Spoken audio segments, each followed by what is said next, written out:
So I got home and told my wife Chinga about the whole beast hunting trip. Big mistake. Her eyes lit up like a kid hearing about Disneyland. Wow, that sounds so fun. Like a picnic, she said, rubbing her pregnant belly with this tragic look. I want to try that anesthesia ring too. Catching pigs sounds amazing. Catching pigs. Amazing. My sweet, innocent wife thinks wrestling mutant monsters is a fun weekend activity. I looked at her tiny body and thought, babe, those pigs would catch you. But I'm not stupid enough to say that out loud. I like sleeping indoors. So I patted her head and said, once the baby's out and you've recovered, I'll take you pig hunting wherever you want. Husband of the year, right? Then I checked the time and gave her my best suggestive look. So, I'm back victorious. Shouldn't we celebrate a little? She immediately hugged her chest and scooted into the corner of the couch like I was a wolf. W, what are you doing? I want hot pot. The look on her face, priceless. She went from terrified to embarrassed to angry in about 2 seconds flat. Then her eyes got all sparkly. I want beef tripe. We ate like kings. After dinner, I brought her some fruit and dropped the real bomb. Babe, I'm applying for the B rank zone next month. She nearly choked on her apple. B rank? Are you crazy? That's full of 2-star beasts and killer wolf packs. We have enough money. Enough money? I sat down and held her hand. Honey, you need top-tier gene potions every day, 5,000 per bottle. That's over 100,000 a month just for your medicine. And once this little money-eating monster comes out, I pointed at her belly. It's a bottomless pit. She bit her lip. She knew I was right. But then came the real knockout punch. Oh, and one more thing I forgot to mention. I took a sip of water, cool as a cucumber. I need to update my rank at the Warrior Association. I'm a 2-star warrior now. Cough, cough, cough. She literally choked on her water. Eyes bulging, water dripping down her chin, staring at me like I just told her I'm secretly a dragon. What? You're 2-star? Your gene development broke 20%. Poor thing. She just hit 1-star a couple days ago and was all proud about finally keeping up with her husband, and now I'm telling her I've already zoomed ahead to 2-star. The gap didn't shrink, it got bigger. I could see her soul leaving her body. When did this happen? She asked, completely stunned. Right before I left the house, I grinned. Thanks to all your hard work these past few days, babe. You really inspired me. Her face turned red. She wanted to smack me, but was too shocked to move. Then I pulled out my inner accountant. Listen, 1-star base pay is 10,000. 2-star is 20,000. B rank zone doubles it. That's 40,000 a month just for showing up? I waved 4 fingers in her face. Plus all the valuable materials from B rank beasts? We're talking serious money here. Her breathing got faster. 40,000 a month. Even her rich family would call that respectable. She squeezed my arm, still half disbelieving. The muscle was rock solid. I saw the worry finally start to fade from her eyes. Then I pulled her into my arms with my best troublemaker smile. Still not sure if I'm really 2-star?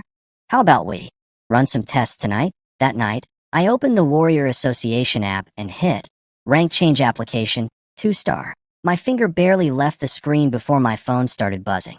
24-hour service? These people weren't kidding. It was Lee Diana, my assigned agent, and she sounded like someone just told her the sky was green. Mr. Chin? Did you tap the wrong button? Fair enough. I registered as a 1-star warrior less than 2 months ago. Going from 1-star to 2-star that fast. In this city, only rich kids swimming in expensive potions pull that off. I was casually playing with a strand of Chinga's hair while she slept. Nope. Got lucky. Had a little enlightenment moment. Figured I'd come in tomorrow, get tested, bump up my paycheck. 5 seconds of dead silence. Just heavy breathing on the other end. Enlightenment. I could practically hear her brain short-circuiting. But give the woman credit. She recovered fast. Her voice shot up 3 octaves with pure excitement. Yes. Wonderful. I'll have the VIP room ready for you tomorrow morning. After she hung up, I guarantee that woman was shaking like she'd won the lottery. Which, from her commission's perspective, she basically did. Next morning, Chinga was at the door straightening my collar like a proper little wife. Smoothing every wrinkle, adjusting every crease. Very sweet. Very domestic. Then came the real message. Come straight home after you're done. No wandering around. No extra activities. Her eyes narrowed. Especially with that black stocking-wearing agent of yours. Handle business and only business. Jealous Chinga is absolutely adorable. I pinched her cheek. What kind of extra activities? She glared daggers at me. Babe, I've got a goddess at home. Why would I look at anyone else? I kissed her hand like a gentleman. Coming with me? She shook her head, and her eyes went full warrior mode. No, I'm staying home to train. See, my wife had done some thinking overnight. She realized I was pulling further ahead, and instead of just guarding me from pretty women, she decided to make herself so strong that no woman could compete. That's my girl. Go. Come back soon, she said, pushing me out the door. The second that door closed, I heard her march straight into the gravity training room. Baby, we gotta work hard too. Can't let daddy leave us in the dust. She was talking to our unborn child. My heart melted a little. 20 minutes into my drive, ding. Gene development 0.1%. Current, 26.1%. I looked back toward home. She'd been training for 20 minutes, and I already got a boost. This woman was going absolutely berserk in that training room. Gotta earn more money, I muttered. Can't waste this kind of dedication. I walked into the association building whistling, headed straight to the self-test machine, and threw one punch. Boom. The printer spat out my results like it was scared of me. Punch force, 2,500 kilograms. Gene development, 25%. 2-star mid-level. Perfect. I wrote down 25% instead of my real 26 point something because, no need to give people heart attacks. I strolled up to the VIP room on the second floor. Lee Diana was already there, dolled up like she was going to a gala, waiting like a loyal puppy. Mr. Chun, you're here, now. In her mind, she was expecting maybe 20%. Maybe 20.5% if she was being generous. The bare minimum to squeak into 2-star territory. The man registered at 15% half a month ago, after all. Then she took my test sheet. Her perfectly manicured hands started trembling. Her flirty eyes went completely round. Her breathing just stopped. 2-star. Mid-level? 25%. She stared at me like I was an alien wearing a human suit. How? How did you train? Because jumping 10% in half a month is basically impossible. Even if you bathed in premium gene serum 24/7, your body couldn't absorb it that fast. The only explanation is either some legendary special physique or actual witchcraft. I just leaned back on the leather couch, completely chill. Like I said, got lucky. Had an enlightenment moment. Plus my wife's pregnant, so I need that milk powder money. Can't afford to slack off. I checked my watch. Xiaoya, stop staring and process my paperwork. I gotta get home to my wife. All right. Yes. Immediately, she snapped out of it and started typing like her keyboard owed her money. And the way she looked at me now, it wasn't just respect anymore. It was reverence. Like she was staring at a stock that was about to go nuclear, and she was the only one holding shares. I could almost see the dollar signs spinning in her eyes. Ding. Mr. Chun, your warrior info has been updated. Starting next month, your account will receive 40,000 credits automatically. 40,000 a month. In this world, regular people make 3 or 4,000. I was now earning someone's entire yearly salary every single month. And the best part? This money existed because my wife was killing herself in a training room. Honestly, money earned through your wife's sweat just hits different. I stood up to leave, but Lee Diana wasn't done with me. She jumped out of her chair, click-clacked around the desk in her heels, and strategically positioned herself between me and the door. Mr. Chun, B-rank zones are very dangerous. Bloodthirsty wolves, ironhide bears. She looked up at me with those bedroom eyes, voice turning all honey sweet. I have intel and safe route maps from my warrior friends. Maybe, tonight, I could treat you to dinner and go over everything in detail, subtle as a brick through a window, this woman. And look, I'm not gonna lie. For about half a second, my brain went, she's attractive, she's offering free food and useful intel. Then I remembered my pregnant wife at home. The same pregnant wife whose training sessions literally power up my abilities. Yeah, no? Blowing that up would be the dumbest move in history. Xiaoya, just email me the files. Dinner? Maybe next time. I sidestepped her and walked out without looking back. I'm pretty sure I heard her mutter something behind me about, no way he's actually faithful, and he must really be a kept man. Lady, think whatever you want. This kept man is going home. Back at the apartment, Chinga and I had a talk. She'd been working at the third slaughterhouse, basically a nightmare factory with blood everywhere. And now that she was pregnant and we had actual money, there was zero reason for her to keep going. Babe, stay home. Train. Practice the thunder breathing technique. That place is gross, bloody, and bad for the baby. She pouted a little. I think she actually enjoyed pretending the meat was her enemies while she chopped, but she agreed. Fine, I'll quit. But what about you? Where will you get high-grade materials? I grinned. I'm moving up. Tomorrow, I'm interviewing at the second slaughterhouse. The second slaughterhouse was a whole different league. Electric fences on the walls, armored refrigerated trucks rolling in and out. This place was basically a military base that happened to process monsters. I walked into the hiring office. The recruiter was a big bald dude with a face like a clenched fist. Name, Chinyi. Age, 20. Rank, 2-star, mid-level. His sleepy eyes snapped wide open. He looked at me like I was a talking dog. 20 years old. 2-star mid-level. He scanned my ID. Beeped clean. Huh. Actual genius material. Then he leaned back and crossed his arms. Kid, with your stats you could be a martial arts instructor or a bodyguard for some rich CEO. Why come here to butcher animals? Besides, he tapped the desk. We have standards. We handle ironhide bears and shadow leopards here. One wrong cut, and you rupture the gallbladder or scratch the hide. Then you pay for the damage. So, can you actually do this? I just smiled, reached into my bag, and pulled out my trusty alloy dissection knife. Half a month of daily use had worn the edge a bit, but I'd polished it mirror bright. It practically hummed with murderous energy. Boss, talking's cheap. Got anything I can work on? Let me show you. His eyebrow went up. Respect. Follow me. We just got a shipment of ironhide bears. You break one down in 3 hours. The job's yours. He led me into the precision workshop, sterile, sealed, everyone in white hazmat suits. Lying on a massive hydraulic table was an ironhide bear. 3 meters long, built like an armored truck. This thing's skin could stop bullets.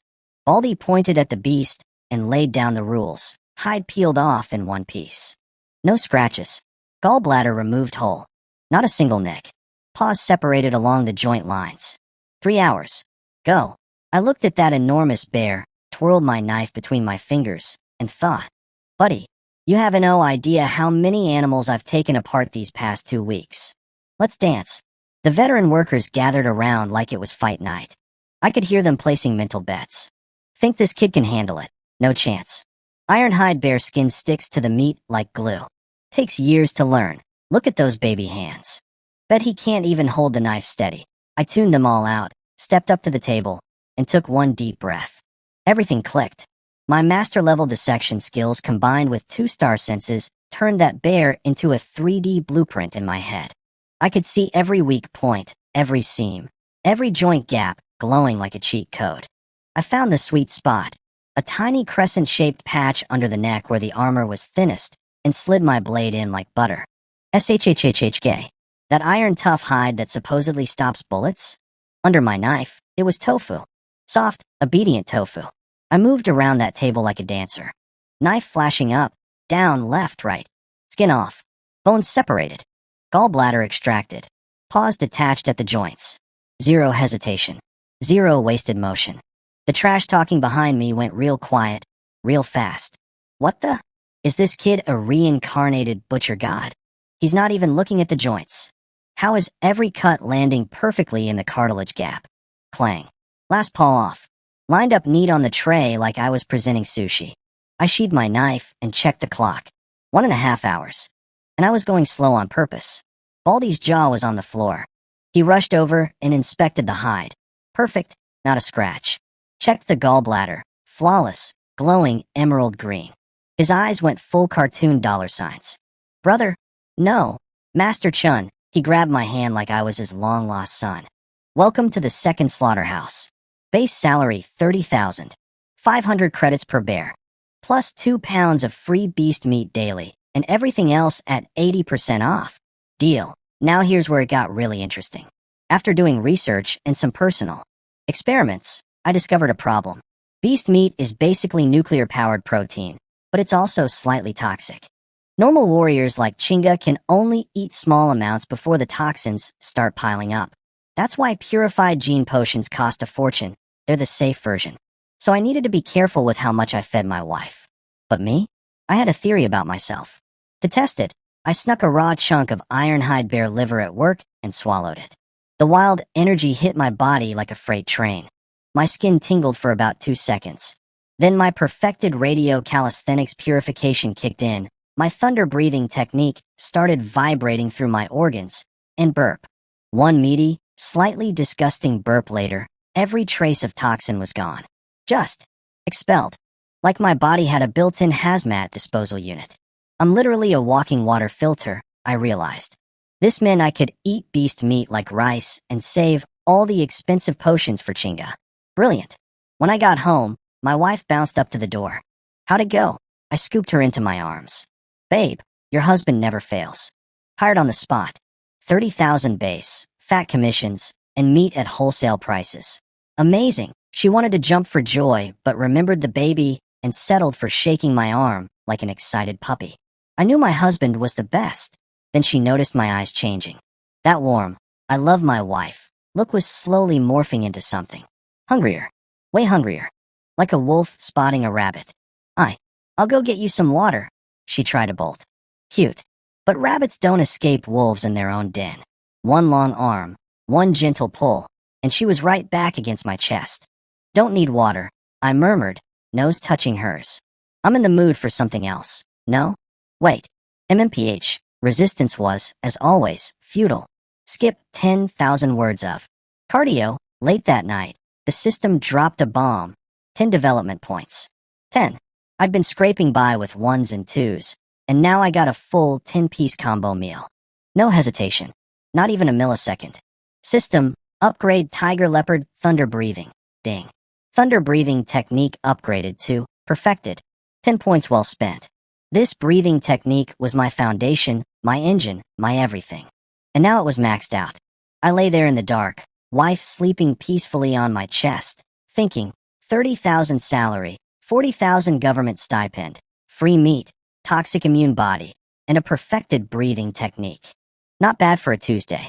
The moment thunder breathing hit perfected level, my entire skeleton started vibrating like a tuning fork. Every bone, every cell of marrow, pumping out fresh, supercharged blood. This was marrow washing, something only high-rank warriors are supposed to achieve. I'm a 2-star nobody, and my bones were doing it like it was casual Friday. I clenched my fist.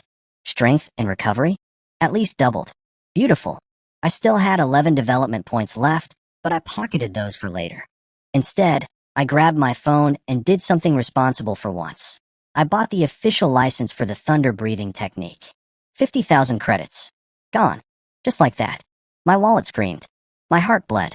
But hey, can't have some lawyer coming after me for copyright infringement on a breathing exercise. This is the future. Even martial arts have DRM. Next day at work, I went absolutely feral. 6 ironhide bears. In one day, no breaks. Just me, my knife, and a parade of armored teddy bears getting turned into premium cuts. The finance lady handed me my commission slip like she was handing over a sacred scroll. 3,000 credits. Not bad for a day of bear surgery. But I wasn't done shopping. I marched straight to the employee store. 2 sets of bear paws. 10 pounds of prime meat. And that. I pointed to the back of the freezer where a fist-sized emerald green gallbladder sat glowing like a cursed jewel. Give me that bear gallbladder. The lunch lady blinked. Sweetie, even at your 80% discount, that's 10,000 credits. You just made 3,000 today. Swipe it. 13,000 credits. Gone. My bank account was having a very bad week. But this gallbladder? On the black market, it's worth 50,000 minimum. More importantly, it's basically a pregnancy superfood. Clears toxins, strengthens bones, purifies the baby. For a pregnant warrior wife who's been speed leveling, this is liquid gold. And speaking of my wife, right as I was elbow deep in bear number 4, the system dinged. Partner Su Chinga trained diligently. Gene development 0.2%. She's at home, pregnant, still grinding in the gravity room, earning me free upgrades. This woman deserves the world. Or at least one really expensive bear organ. I got home, and the apartment was quiet except for a faint hum from the training room. Of course she was still at it. Babe, stop training. Come out and receive your treasure. Come receive your gift. She walked out in comfy sweats, forehead glistening with sweat, looking annoyingly cute. What's with the weird phrasing? She sniffed the air. What's in that box? Smells intense. I set it on the table and opened it like I was unveiling the crown jewels. Layer by layer. Dramatic pause. Final lid off. A fist-sized, translucent emerald green gallbladder sat there, glowing, filling the room with the most aggressively bitter medicinal smell imaginable. Chinga's hands flew to her mouth. Is that an iron-hide bear gallbladder? Former rich girl recognized it instantly. Even in her fancy family, this was legendary tier stuff. How much was this? Only 10,000. Employee discount. I shrugged like I bought a sandwich. 10,000. She grabbed my sleeve, trying to close the box. That's your entire old monthly salary. Return it. Or sell it. I caught her hand and went full serious husband mode. Chinga, listen to me. You've been eating beast meat and cheap potions for weeks. Your body can handle the toxins. Can our baby? This gallbladder clears fetal toxins and strengthens the baby's bones. So tell me, is money more important, or are you and our child more important? Her eyes went red instantly. She wasn't crying because of the gallbladder. She was crying because her idiot husband spends every cent he earns on her without blinking. Stop crying. Drinking this is how you pay me back? I punctured the gallbladder, squeezed the green juice into warm water, and added honey because I'm not a monster. Bottoms up, she took a breath, tilted her head back, and chugged. Her face went through approximately 17 expressions in 2 seconds. Bitter. So bitter. Then, relief. A cool wave washing through her whole body. I watched as grayish gunk started seeping out of her pores. Literal toxins leaving her body in real time. Disgusting? Yes. Satisfying? Extremely. How do you feel? She looked at me with dreamy eyes, skin literally glowing. So, good. My body feels light. The heaviness in my belly is gone. That's right. 10,000 credits well spent. My wife was detoxed. The baby was getting premium bone upgrades, and I still had bear meat for dinner. Being a responsible husband is expensive, but man, the returns are unbeatable. That night, I helped Chinga absorb every last drop of that bear gallbladder. With my perfected thunder breathing, I could control energy flow down to the tiniest detail. Basically, I was a human for drip. By dawn, the system dinged. 0.4% from her absorption, plus the 0.2% from work earlier. Total daily gain, 0.6%. I literally laughed in my sleep. Multiple times. Life settled into a beautiful routine after that. Mornings, go to work, dismantle bears like a meat artist. Evenings, come home, stuff my wife full of premium monster groceries, then collect my sweet system kickbacks while she trained. Chinga was glowing. Her cultivation was climbing steadily toward 2-star despite the pregnancy, slowing her down. And me? I was a rocket. 1 month later, I checked my stats. 35%. Let that sink in. The 3-star threshold is 30%. I'd blown past it and kept running. 4-star starts at 40%, and I was only 5% away. Veterans at the slaughterhouse who'd been grinding for a decade were mostly stuck at 2-star peak. I did this in under 2 months. This isn't cheating. This is the power of a happy marriage. Totally different. Tomorrow was the monthly cleanup mission day, and my appointment with Commander Lung Yu to officially enter the B rank zone.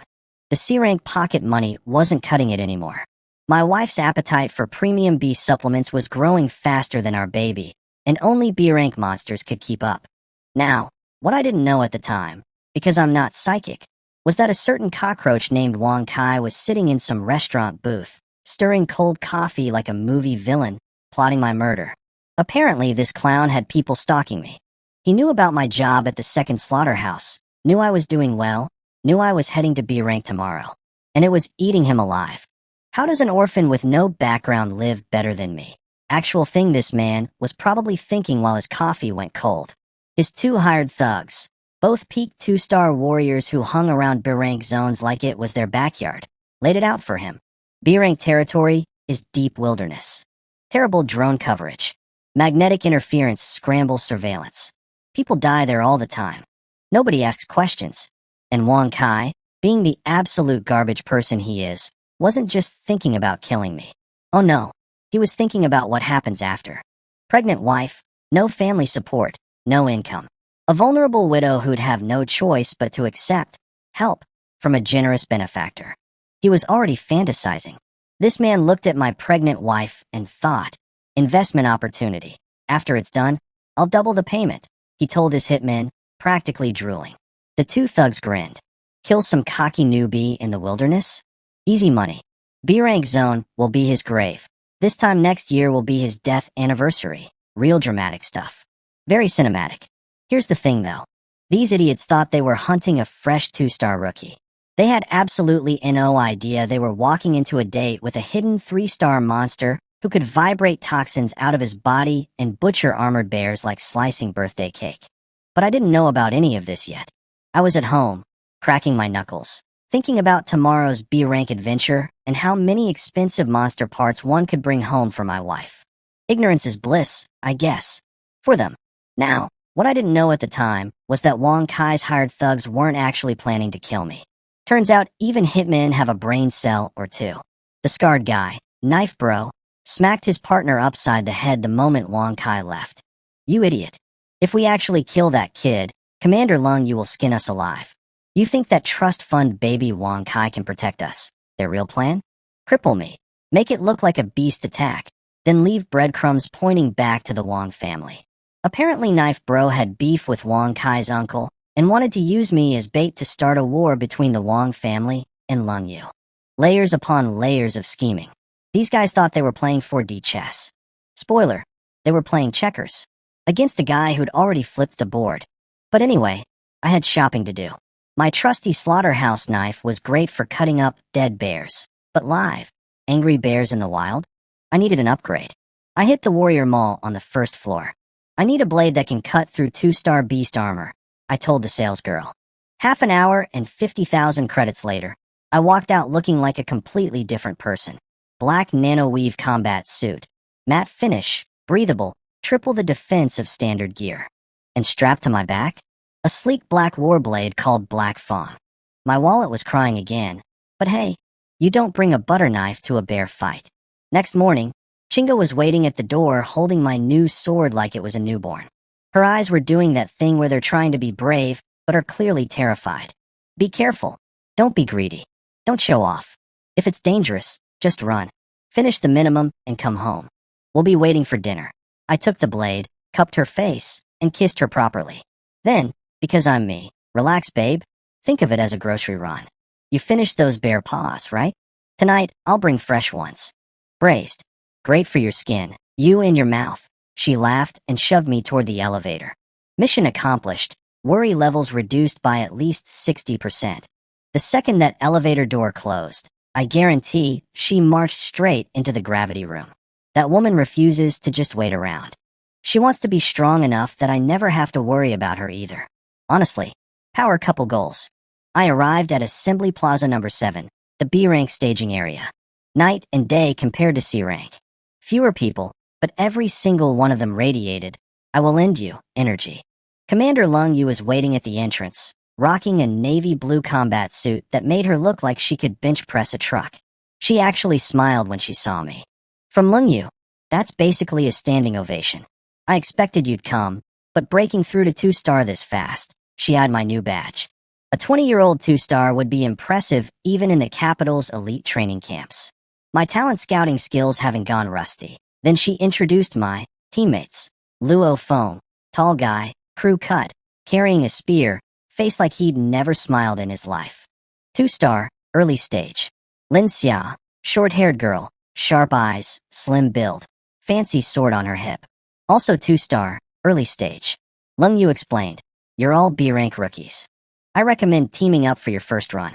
If you 3 grow into something great, I get credit as your recommender. Win-win. Fair enough. I turned to them with a friendly smile and stuck out my hand. Hey, I'm Chunyi. They looked at my hand like I was offering them a dead fish. One cold nod from Spear Guy. One barely, their head tilt from Sword Girl. That was it. No handshake. No words. Just pure, you're beneath us. Energy radiating off them like cheap cologne. My hand hung in the air for a solid 2 seconds before I pulled it back. Not embarrassed, though. I just shrugged. Cool. Don't want to be friends? That's fine. Because here's the thing these two prodigies didn't know. I was sitting at 35% gene development. That's past 3-star. Nearly 4-star. Either one of them could come at me, and I'd handle it with one hand while eating a sandwich with the other. But sure, keep that attitude. It's cute. Over at the C-rank staging area, things were getting dramatic without me even knowing.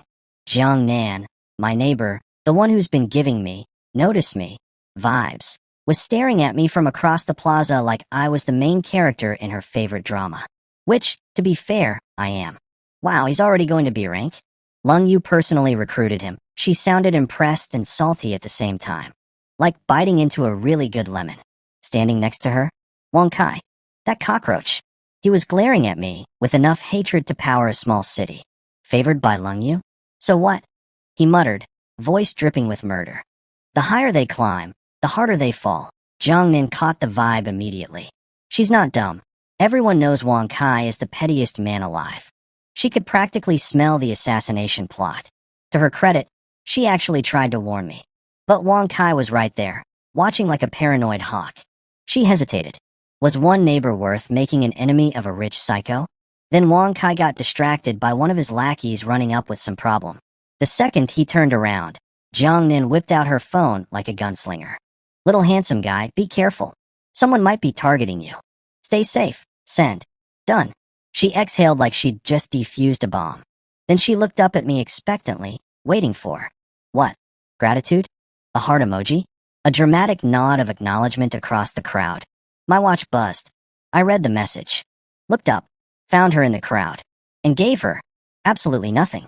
One flat, emotionless glance, like she was a lamppost.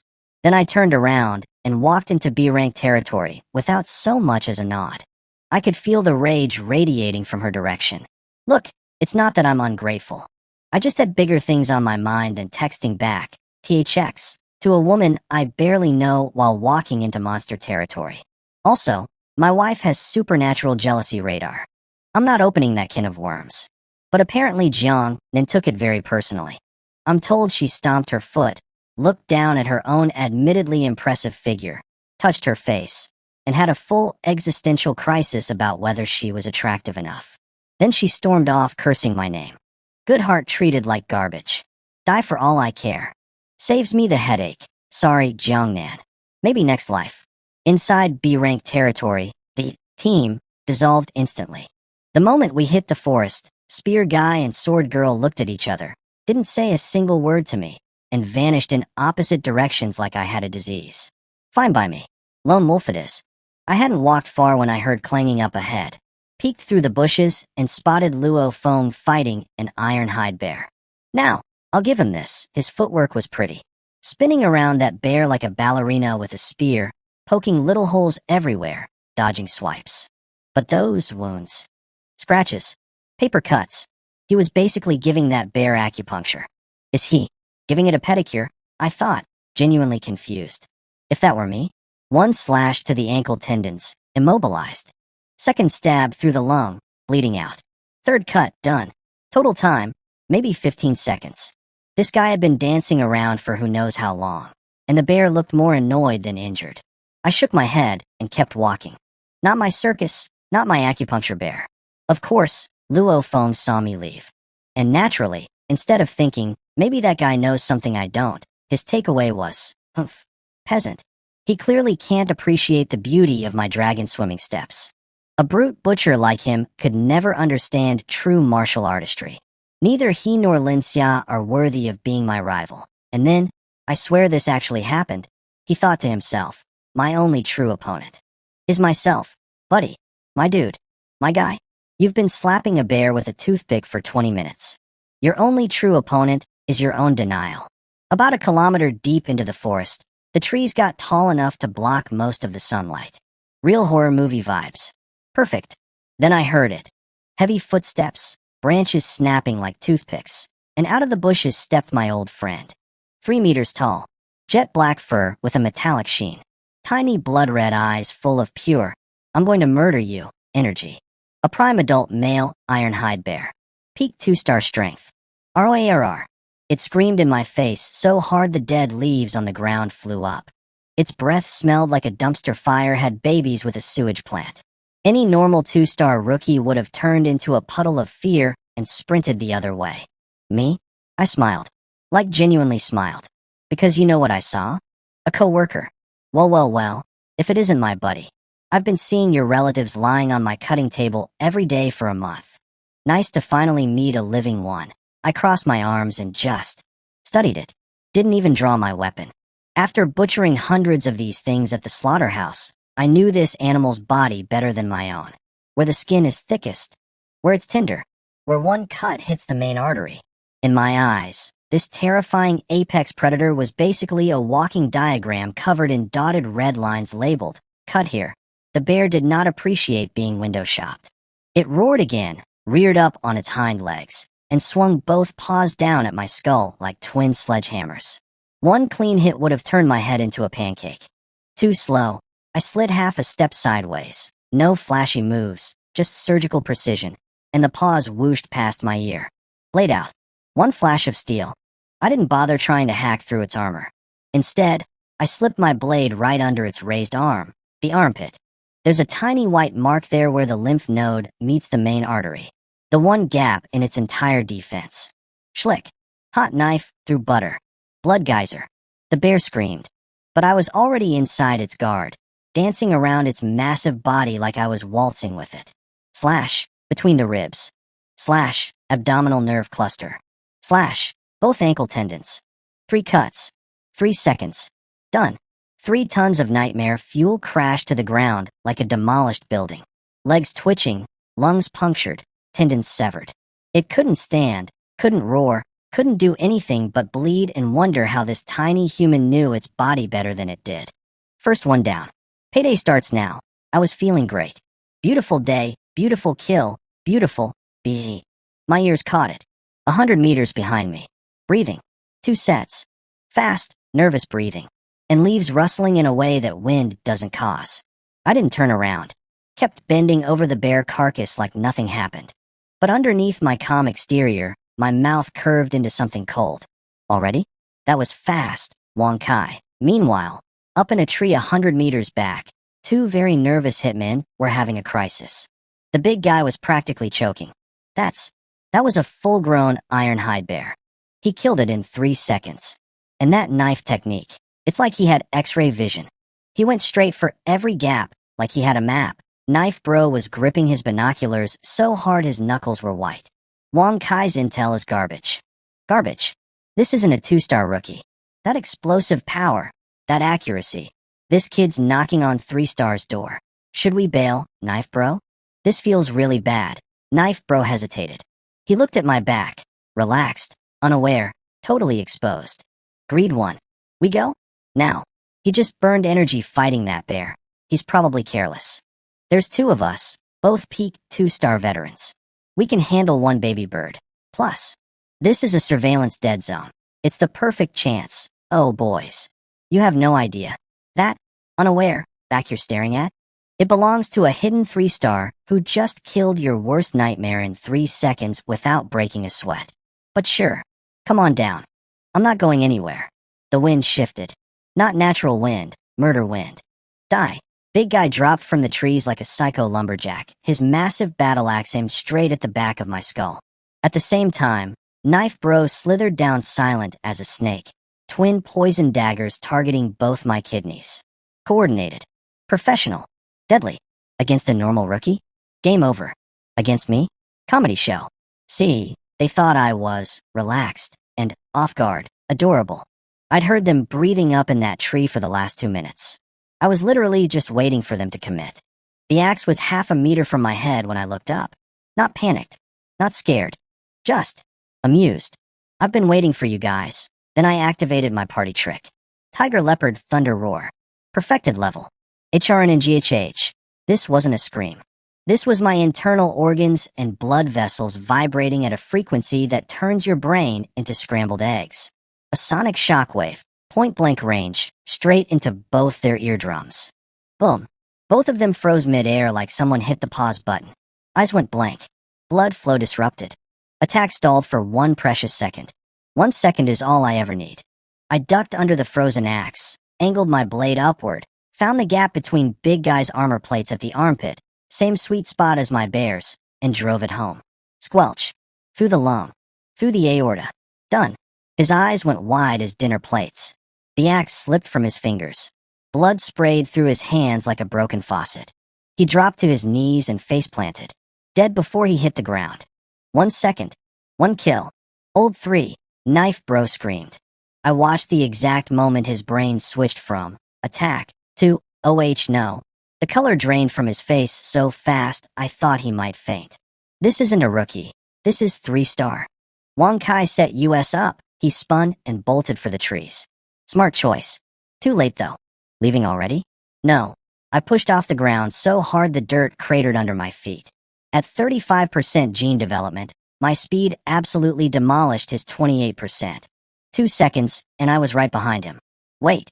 Don't kill me. I was hired by. I know. My knife didn't hesitate. 1 clean horizontal stroke. His head left his body, spinning into the air like a very ugly basketball. The headless corpse stumbled forward a few steps on pure momentum before flopping face first into the mud. I flicked the blood off my blade. Felt nothing. Honestly, I had stronger emotional reactions to butchering bears at work. These two were just garbage disposal. But I'm a law-abiding citizen, so I immediately hit the emergency button on my watch. This is Chunyi. B-Zone, coordinates 03.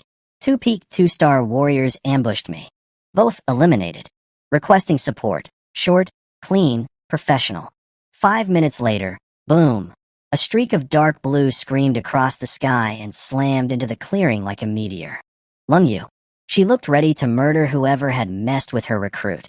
Right behind her, enforcement officers fanned out.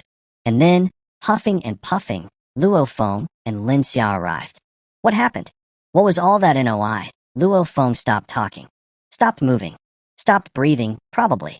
Lin Xia clapped both hands over her mouth. The scene in front of them. 1 dead ironhide bear with surgical precision wounds. 1 dead guy with a caved-in chest. 1 dead guy whose head was sitting several feet from his body, neck stump smooth as a mirror cut. And me, standing off to the side, calmly wiping my sword with a cloth. Not a scratch on me. Breathing perfectly normal. Like I just finished folding laundry. Luo Feng recognized the dead men's gear. Peak 2-star veteran equipment. These weren't amateurs. These were experienced killers. And they were dead. In seconds. Against the brute he'd been mocking an hour ago. I could practically hear his internal monologue collapsing like a house of cards. My only true opponent is myself? Brother, after today, I'm pretty sure his only true opponent is his therapist. He and Lin Xia looked at each other. All that arrogance from earlier? Evaporated. Replaced by raw, honest terror. Funny how a little decapitation changes people's attitudes. Lung Yu crouched over the bodies and I could see her getting angrier with every second. She examined the wounds like a detective at a crime scene. Clean throat cut. Clean heart puncture. 0 wasted movement. Pure killing technique. Then she looked at me with this expression that said, I thought I recruited a talented rookie, not a walking war crime. She knew these guys. They had criminal records on the black market. 2 peak 2-star veterans, and I'd turned them into modern art. This is bigger than a random attack, she said, ice in her voice. Someone sent assassins after a warrior the association is developing. That's a serious crime. She waved her hand like a general. Bag the bodies. Seal the scene. Collect everything. Chinyi, you're coming with us for a statement. And the mission is canceled. Everyone out. We loaded onto the hover ship.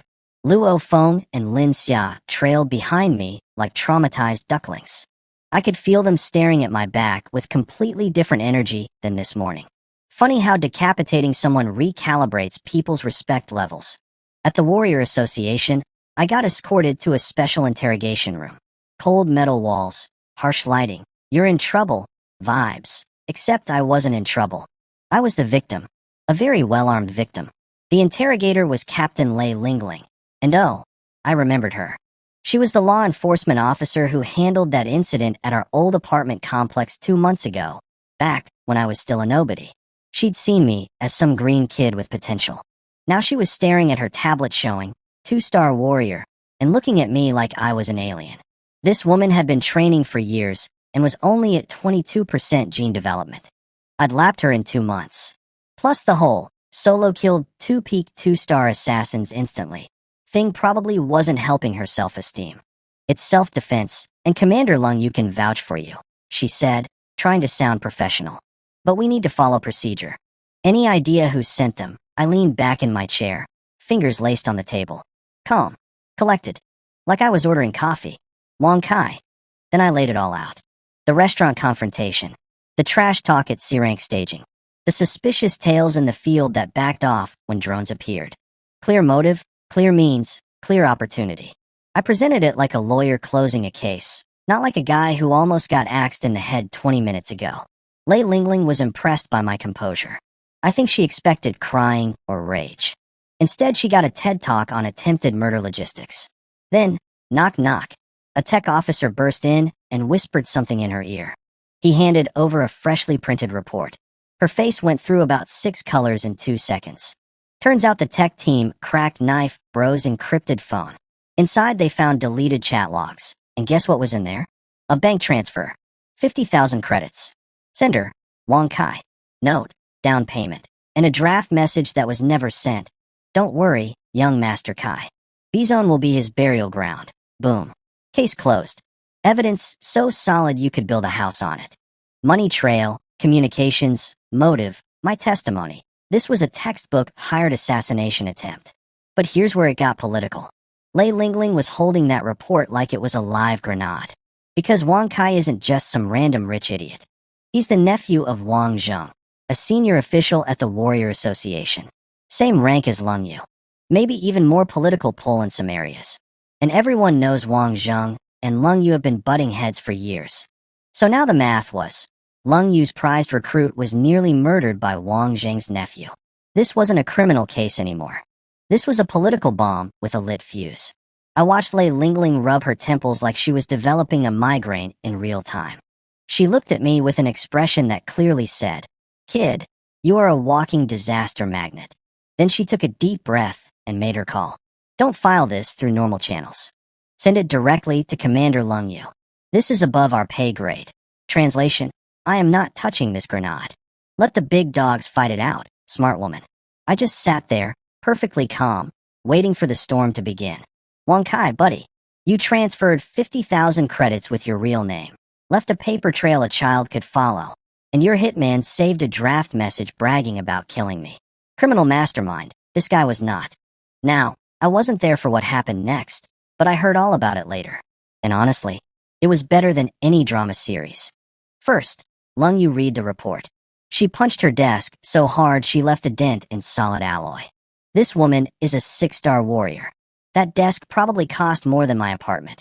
Someone attacked MY Recruit in MY Zone and tried to frame me. Apparently the air in her office got so thick with killing intent that her subordinates could barely breathe. Note to self, never make this woman angry. Ever.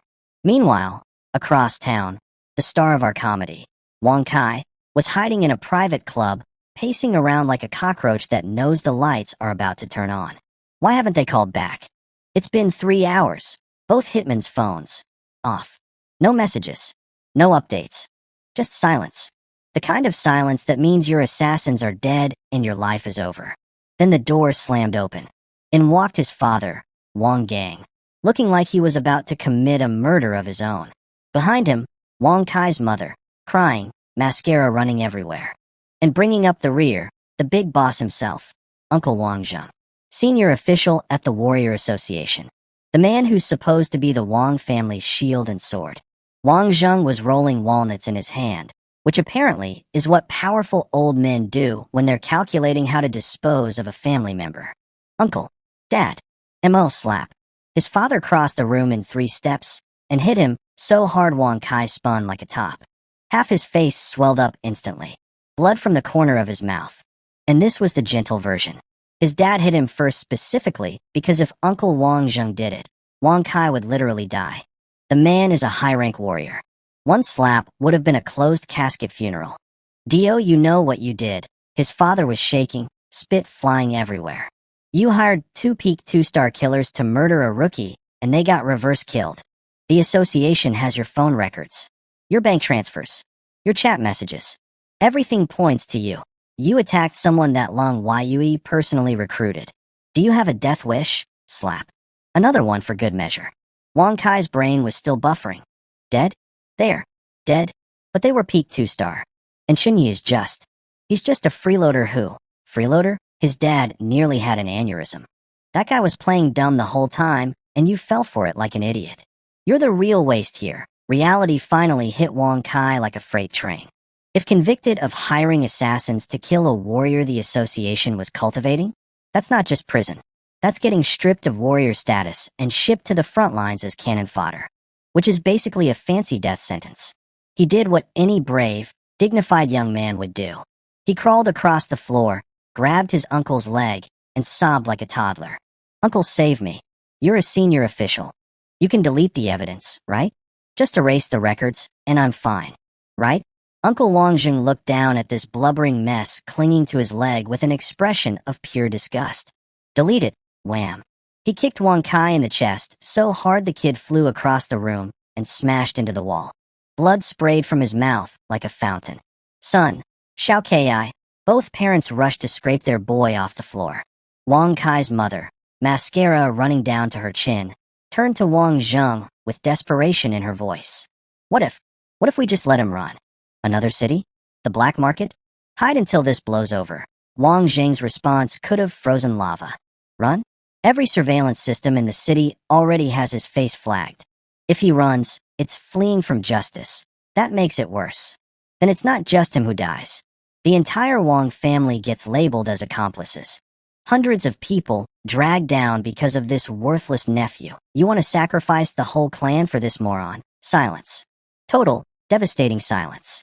From what I heard, Wang Kai just sat there in a puddle of his own blood, finally understanding that his 50,000 credit assassination attempt had just put a nuclear bomb under his entire family. And me? I was probably at home by then, eating dinner with my wife, telling her work was uneventful. Wang Kai, buddy, you transferred money with your real name. Your hitman saved a draft message about killing me, and you picked a target who was secretly 3-star level. Speedrun to rock bottom. World record. From what I pieced together later, after Uncle Wang Zheng stormed out, he left Wang Kai with exactly one option: crawl to me and beg. Get a forgiveness letter from the victim. Kneel. Grovel. Let him step on your face if he wants. If he doesn't sign it, you're on your own. The Wang family will cut you loose faster than a bad stock. Wang Kai's mother literally collapsed to her knees begging. Wang Kai was hugging his uncle's shoes like a drowning man gripping a life raft. Blood still dripping from his mouth, snot, and tears everywhere. Real dignified stuff. But that was their problem. I had a wife to get home to. By the time I reached our apartment, it was already evening. Chinga had been staring at the clock all day, slowly losing her mind. No signal in B-rank territory. Then the interrogation at the association, my phone was on silent for hours. She'd been texting me with 0 replies. I rang the doorbell, and the door flew open so fast I thought she'd ripped it off the hinges. Pregnant woman moved like an Olympic sprinter. Then she saw me. Perfectly fine, not a scratch, holding a giant cooler box, and just crashed into my chest, buried her face in my shirt, and started crying. You scared me. Why didn't you answer? I thought you were. I dropped the box and wrapped my arms around her, patting her back. I'm sorry, babe. No signal in B-zone. Then the association paperwork took forever. Look at me. Not even a paper cut. She pulled back, inspected me head to toe like a quality control officer, confirmed I was intact, then punched me in the chest. Do that again, and I'm taking the baby and leaving. Yes, ma'am. Never again. I nudged the cooler box with my foot. But first, look what I brought home. She crouched down, popped the lid, cold mist rolled out, and there they were. 2 absolutely massive ironhide bear paws. Each one the size of a dinner plate. Perfectly cleaned. Gleaming. Bear paws. Fresh from the B-rank boss bear himself. Tonight, your husband is cooking braised bear paws. Collagen City. Your skin is going to glow. She went from crying to grinning in about 2 seconds. That's my girl. Dinner was incredible. That braised bear paw was so tender and rich it practically melted. Chinga was making happy little sounds with every bite, eyes squeezed shut in pure food joy. Then, mid-chew, she put down her chopsticks. You said you did a report at the association. Was it just the mission? Because the news said B-Zone was locked down today. Something about a killing? I didn't even flinch. Just placed a piece of broccoli in her bowl. Oh, that. Couple of idiots tried to steal my kill. Weren't very good at it. I handled them. Lung Yu took care of the rest. No big deal. I said it like I was describing a minor traffic incident. Not two decapitated assassins. But Chinga is sharp. Way too sharp.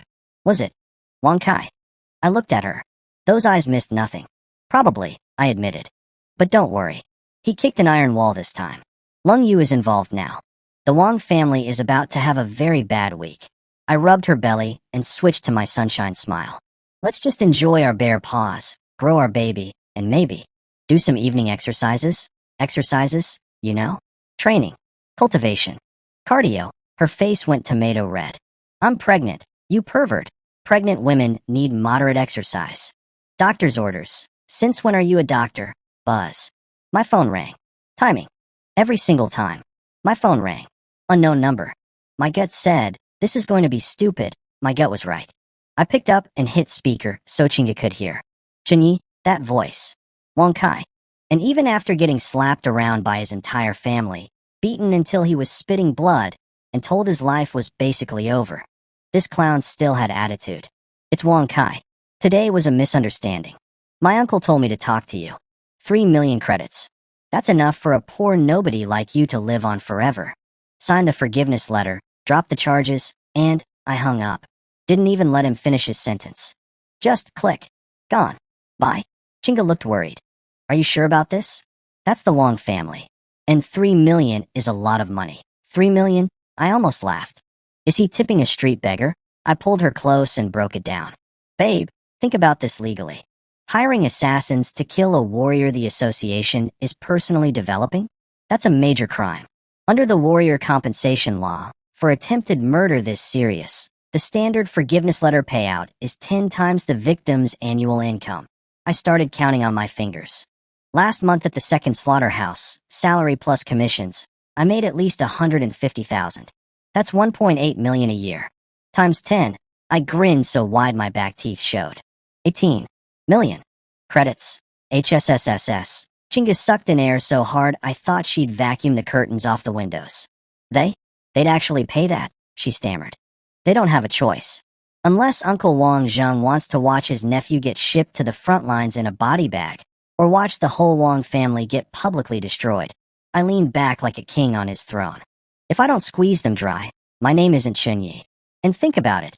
18 million buys premium gene potions, secures the baby's future, maybe even a bigger apartment. She stared at me with this expression that was half, my husband is terrifying, and half, my husband is a genius. Then I stood up, grabbed her wrist, and pulled her toward the bathroom.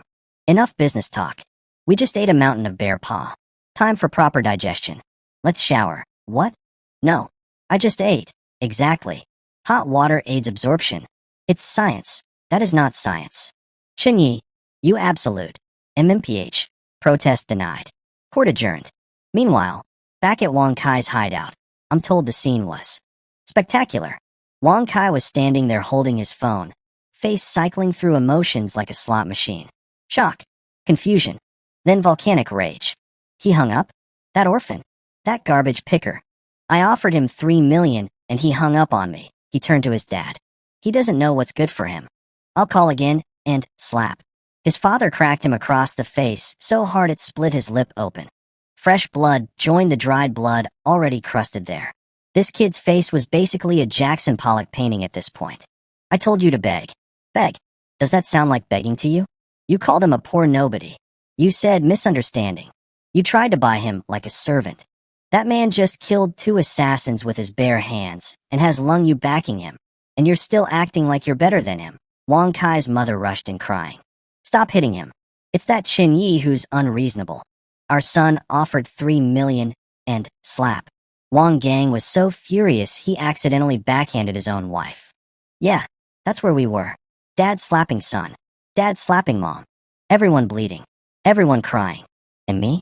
I was in a warm shower with my beautiful wife, mentally calculating how to spend 18 million credits. Life is good when you're on the right side of the forgiveness letter. So here's what I missed while I was in the shower with my wife. Wang Kai went completely insane. After I hung up on him, his dad kept slapping him. His mom tried to intervene. His dad accidentally slapped his MO, and then Wang Kai, This absolute genius punched his own father in the chest so hard the man flew 3 meters and crashed through a glass coffee table. Knocked his own dad unconscious. 1-star warrior hitting a regular businessman. Real brave, champ. Then, foaming at the mouth like a rabid dog, he screamed, "Forget the forgiveness letter. I'll kill Chinyi myself. Kill his whole family. If everyone's dead, who's gonna sue me?" Criminal mastermind logic right there. Murder the witness to fix the murder charge. Outstanding plan. He ripped open the door to storm out, and Lung Yu was standing right there. Just standing, arms at her sides. Ice blue hair floating in some non-existent wind because 6-star warriors apparently have their own weather system. Behind her, a full squad of armed officers with guns already pointed at him. She held up a paper with a big red stamp on it. Wong Kai, A-rank arrest warrant. Hired assassination of a registered warrior. Come with me. His legs turned to noodles. He collapsed to his knees right there in the doorway. All that, "I'll kill everyone" energy? Gone. Evaporated. Replaced by a sobbing, snotty mess being dragged out by 2 officers like a wet garbage bag. "Uncle. Dad. Save me. I don't want to die." 2 seconds ago he literally knocked his dad unconscious, and now he's screaming for daddy. Incredible character arc. His mom tried to chase after him, but got blocked. Nearly fainted. His dad crawled out of the broken glass, coughing blood, and immediately realized this was the last chance. If the case goes through officially, it's over. Death sentence via frontline deployment. Only one move left. Call me again and actually beg properly this time. Now, back to MY evening. I had just carried Chinga out of the bathroom. She was draped over my shoulder like a sleepy cat, all flushed and soft, mumbling, "I told you not to," in that cute pouty voice. That's called work-life balance, babe. I'd barely put her on the bed when, buzz buzz, phone again. 20 minutes since Wong Kai's call. I answered on speaker. Said nothing. Just let the silence do its thing. Heavy breathing on the other end. Then a broken, exhausted voice. Mr. Chen? I'm Wong Gang. Wong Kai's father. Chinga tensed up and grabbed my arm. I patted her hand. It's fine. I still didn't speak. Just waited. Every second of silence was another crack in this man's dignity. "Mr. Chun, it's all my fault. I raised him wrong. He's already been arrested. I know what he did is unforgivable. I know you're angry. But he's my only son." His voice cracked. Full crying now. This man who was probably a big-shot businessman yesterday was sobbing into a phone, covered in his own blood from getting punched by his own kid. Please show mercy. Whatever conditions you want. Whatever price. The 3 million my idiot son mentioned, that doesn't count. He's stupid. Name your number. I'll sell everything I own if I have to. I listened to all of this with a perfectly blank face. Show mercy? Let me think about that. If those assassins had killed me today, would Wong Kai have shown mercy to my pregnant wife? Would he have left her alone? We both know the answer.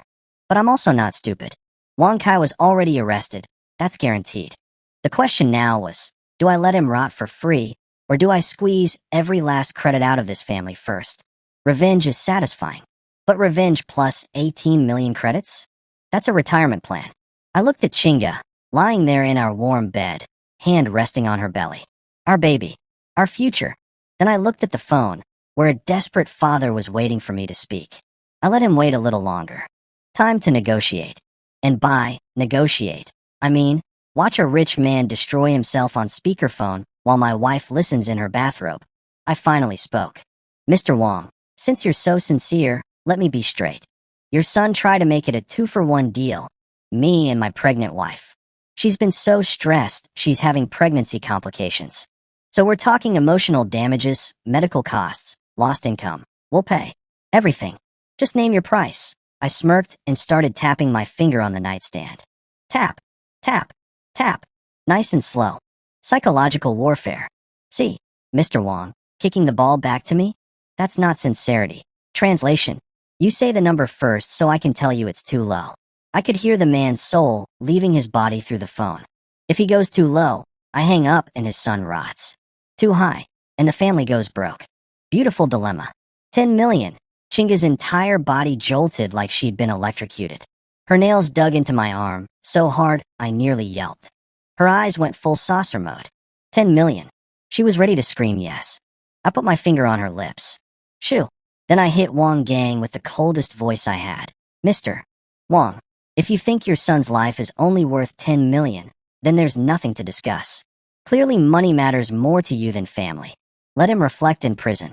Goodbye, wait. Don't hang up. The man sounded like his heart was being ripped out through the phone speaker. 20 million. 20 million credits. Mr. Chun, that's everything we have. Every drop of cash flow in this branch of the family. If you want more, I'd have to sell property, and that takes months. I could hear it in his breathing. This was the bottom of the barrel. Push harder, and he might do something desperate. Time to close. I sighed dramatically. Really sold it. Oscar-worthy. Well, since you're clearly a devoted father, I suppose 20 million will do. Money hits my account. Forgiveness letter goes out. And Mr. Wang? Keep your son away from me. Next time, money won't fix it. Yes. Thank you. Thank you, Mr. Chun. Click. But I wasn't done. Before celebrating, I called Lung Yu. Because I'm not an idiot. Commander, Wang Kai's father just offered me 20 million for a forgiveness letter. Before I sign anything, will this mess up your plans against Wang Zheng? See, this whole thing was bigger than me and Wang Kai. It was a chess match between Lung Yu and Wang Zheng. If she wanted to use this case to crush the Wang family politically, my forgiveness letter would be a wrench in the gears. And I was not about to betray the 6-star warrior who'd been protecting me for a quick payday. The line went quiet. Then Lung Yu actually laughed. The Ice Queen laughed. Chenyi, the fact that you called me before cashing that check tells me you're smart and loyal. Most people would have taken the money and run. My chest puffed up a little. Not gonna lie. Take the money, she said. The forgiveness letter only reduces his sentence. No death penalty, no life in prison. But it doesn't erase the crime. He's still going down. And you need resources to hit 3-star. Consider it your war trophy. I'll handle the rest. Yes, ma'am. Much appreciated, she hung up. Efficient as always. I turned around to find Chinga frozen in the exact same position, staring at me like I'd just pulled a rabbit out of a hat. All clear. Lung Yu approved. Legal, legitimate, and ours. I snapped my fingers. Then my phone buzzed. Your warrior account, ending 8899, received a transfer at 2015. Amount, 20 million.00 credits. Chinga crawled over and started counting zeros. Her lips were moving silently. 1, 2, 3, 4, 5, 6, 7, 20 million. She was shaking. Actually trembling. A few days ago, we were stressing over 5,000 credit medicine bottles. Now we had 21 million in the bank. Honey, we're rich. The baby's formula, school, everything is covered.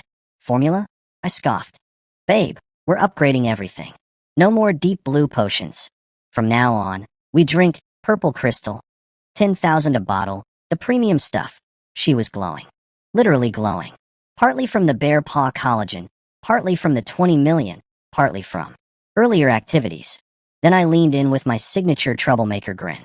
Now, about that shower we didn't finish. Normally this is where she'd smack me and run.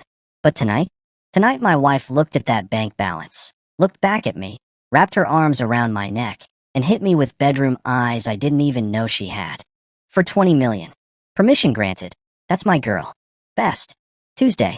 Ever. The system notifications were music to my ears. Absolute symphony. I won't go into details, but let's just say the evening was productive. Very productive. Afterward, Chinga was draped over me like a human blanket, catching her breath, face redder than a tomato. Eventually, she gathered enough brain cells to ask something actually important. The thunder breathing technique. Did you buy the license? Official store. Permanent authorization. Bulletproof. Good. Then she went full martial arts advisor mode. Don't get ahead of yourself, though. My old private tutor at the Su family said thunder breathing can carry you past 50% gene development. But you shouldn't even think about adding a second technique until you're at least 35%. She recommended the first 3 levels of 9-layer golden body to strengthen your bones and meridians for higher frequency vibrations. I nodded thoughtfully. Because here's the funny thing, my upgraded version, Tiger Leopard Thunder Breathing, already does the bone and meridian strengthening thing. It might already cover what that golden body technique does, meaning I might be ahead of the game without needing supplements. But the really funny part was coming. You're only at like 25%, so don't rush, Chinga lectured. When you eventually hit 35%, then we can talk about What if I told you I'm already at 35%? 3 seconds of silence. She stared at me. Then she rolled her eyes so hard I thought they'd get stuck. Sure. And I'm the Empress of Mars. She pinched my side. You were at 25% half a month ago. You think you jumped 10% in 2 weeks? What are you, soaking in evolution juice? In her defense, she'd been killing herself training and only went from 10% to 12%. Meanwhile, I'm claiming gains that would make a steroid factory jealous. Nobody believes the truth anymore. I sighed, clutching my heart dramatically. Not even my own wife doubts my strength. The loneliness of being a genius. She burst out laughing, pulled the blanket over her face, and told me to go shower because I smelled like a gem. Let's shower together, you know? I have 0 energy left. I am dead. She gripped that blanket like her life depended on it. Cute. As if that would stop me. I scooped her up, blanket, woman, and all, like an eagle grabbing a rabbit. One shake of the covers and there she was, porcelain skin and all, cradled in my arms like a princess. Chunyi, you animal. Put me down. Tiny fists rained on my shoulders like angry popcorn. Protest denied. Again. Not a long while later. Chinga was boneless. Just a puddle of human being draped across my chest while I browsed the warrior equipment store on my phone. Time to upgrade my gear. I'd been punching way above what my equipment could handle. I zeroed in on the Series 30 standard issue gear, designed for warriors between 30% and 39.9% development. Pros: insanely durable, great value. Cons: looks like something your grandpa would wear to a funeral. The warrior community literally calls it old man armor. All gray and black, 0 style points. But I'm practical. No point buying flashy designer stuff when I'm leveling up this fast. Series 30 will do until I hit 40%. Chinga peeked at my screen. Shouldn't you pick a combat technique first? Your weapon should match your fighting style. What if you end up choosing a spear art and you've already bought a greatsword? Smart woman. She had a point. My current skill, butcher knife technique, aka expert dissection arts, was self-taught from carving up animals. Effective? Obviously. But compared to actual top-tier warrior combat techniques, probably has some gaps. You're right. I need expert advice. I opened the Warrior Association app and found the premium consultation page. Scrolling through rows of fancy titles and credentials when, oh hello, Lung Yu, peak 6-star warrior, Nanjiang Warrior Association supervisor. Status: online, available, consultation fee, 100,000 credits/day. Includes in-person meeting and private training room guidance. 100,000 a day. Yesterday, that would have made me faint. Today, with 20 million in the bank? That's pocket change, baby. 100,000 credits for a full day with a 6-star warrior? 2 weeks ago, that was my annual fantasy budget. Now with 20 million in the bank, that's a rounding error. Her. Book it. 1 tap. Paid. Then I made the mistake of telling my wife. Babe, I booked a consultation with Commander Lung Yu tonight. At her private training room, Chinga's sleepy eyes snapped to full alert. She looked at Lung Yu's profile photo. Gorgeous, ice cold, the kind of face that belongs on a magazine cover. And her voice dropped about 10 degrees. What a pretty lady. Then 2 fingers found the soft spot on my waist with surgical precision. HSSS, ow? Babe. She's my boss. She saved my life today. This is strictly professional martial arts consulta. Go. Come back fast. Don't be flirty. She's a 6-star warrior. If you annoy her, she'll snap you in half. And you'll deserve it. Yes, ma'am. Military-grade professionalism. Promise. Right then my phone rang. Lung Yu herself. Come over. I approved your booking. And I refunded the 100,000. Now, most people would hear, free money coming back, and think jackpot. But Chinga had trained me well in rich people etiquette, and my own instincts agreed. If I accept free lessons from a 6-star powerhouse, that's not a discount, that's a debt. And in this world, favors from powerful people cost way more than cash. Commander, I can't accept that. Rules are rules. If I don't pay tuition, I won't feel right asking the hard questions. I'll just keep sending it back until you accept. Silence. Then, do whatever you want. Just get here. After she hung up, Chinga, who'd been listening the whole time, was nodding approvingly. You did the right thing. Pain keeps it clean. She respects you more for insisting. You don't owe her an impossible favor, and she'll teach you more seriously. In this world, Human debts are worth way more than 100,000 credits. I kissed her forehead. This is why I married a former heiress. That elite education hits different. Shut up and go. 20 minutes later, I was standing outside a door labeled Lung Yu Training Room. 300 square meters of pure martial arts space. Deep gray shock-absorbing alloy floors. And in the center, sitting cross-legged on a circular platform, was Lung Yu. White training clothes instead of her usual combat suit. Blue hair pooling on the floor around her. She looked less like a military commander and more like an ice goddess meditating on a mountain peak. She opened her eyes and actually smirked. I got the money. You're more socially savvy than I expected. I prefer respectful of teachers, Commander. Enough talking. She stood up, and the entire room suddenly felt like it was being squeezed by an invisible giant. 6-star pressure is no joke. I took your money, so let's see what you've got. She pointed at the weapon rack. Pick your weapon and hit me with your strongest attack. She stood there, hands behind her back. Zero defensive posture. But my every instinct was screaming that attacking this woman was like jumping into a black hole. I grabbed my trusty alloy dissection knife. Activated thunder breathing internally, though I held back the Tiger Leopard upgrade. No need to show all my cards on day one. Apologies in advance, Commander. I pushed off the ground using my perfected radio calisthenics explosive launch technique. The alloy floor boomed from the compressed air. No fancy footwork, just raw, optimized power transfer from the ground through my entire body. I became a gray blur. My knife carved a near-vertical line of cold light through the air. Lung Yu's casual expression vanished. Her pupils shrank to pinpoints. That speed, that form. Even holding back, even hiding my real breathing technique, even sandbagging at 35%, a 6-star warrior was impressed by what she saw. Not bad for a guy whose main qualification is cutting up bears for a living. My knife went straight for a tiny structural weakness where her neck muscle meets the collarbone.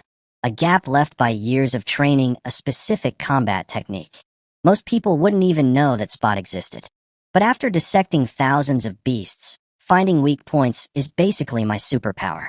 It's not thinking anymore. It's instinct. What surprised even me was that Lung Yu actually noticed the thunder breathing reverberating through my body. I'd suppressed the Tiger Leopard part, but the deep organ vibrations were still rumbling through the room like distant thunder. Then she moved. Not backward. Forward.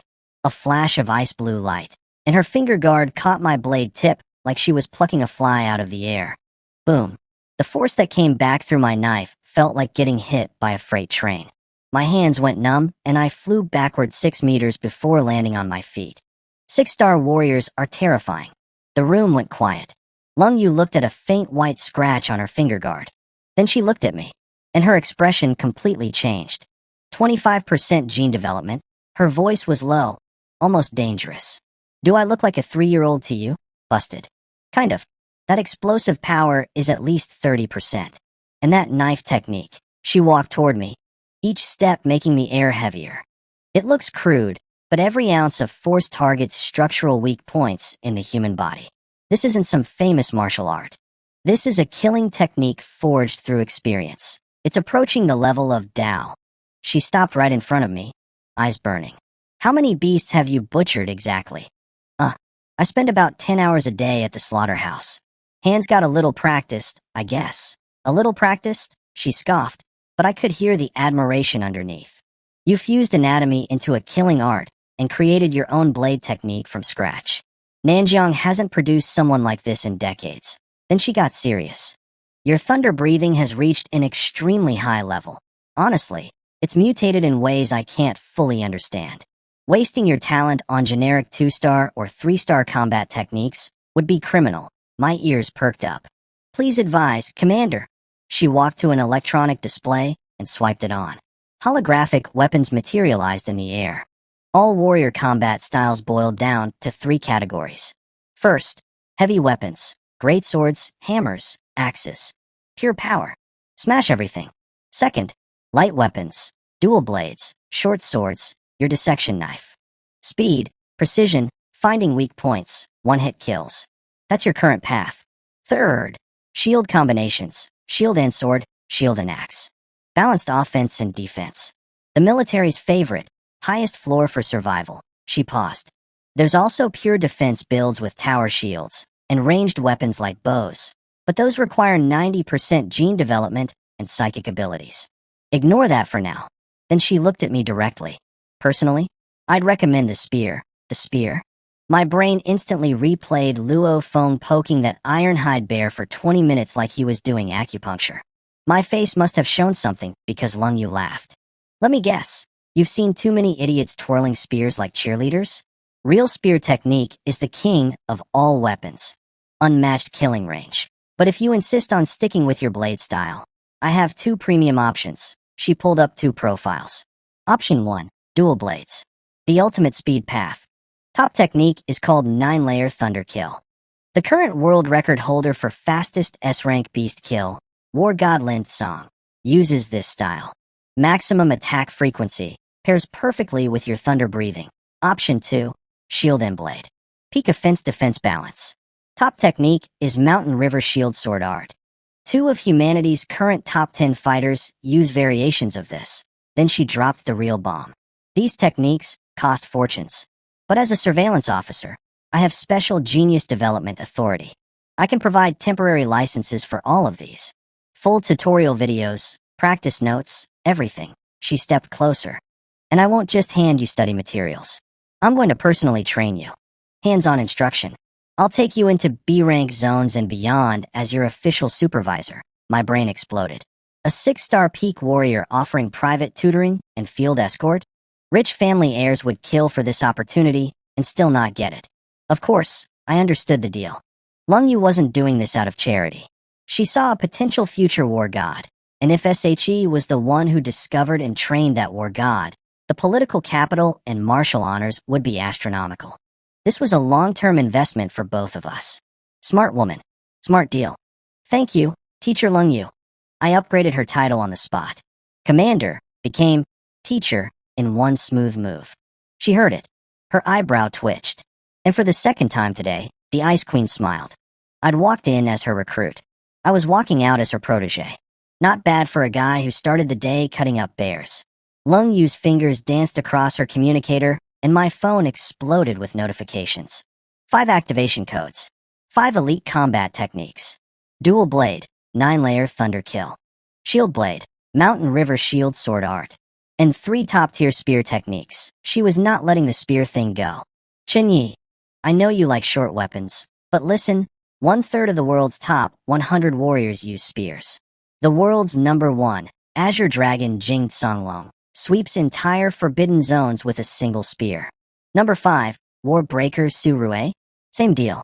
Reach matters when you're fighting building-sized monsters. She showed me 3 spear styles on screen.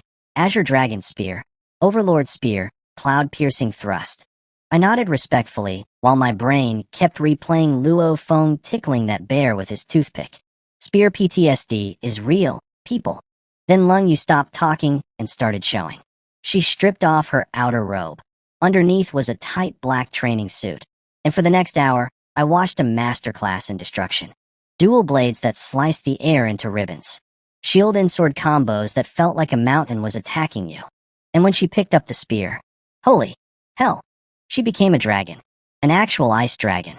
The spear tip screamed through the air so fast the alloy walls were vibrating. This was nothing like Luo Feng's sad little performance. This was the weapon of kings. Okay, fine, teach. Spears are cool. I get it. Videos are synced to your wristband, she said, slightly out of breath, sweat on her forehead, making her look even more intimidatingly beautiful. Study the technique. Focus on power transfer and energy flow. Ask me anything.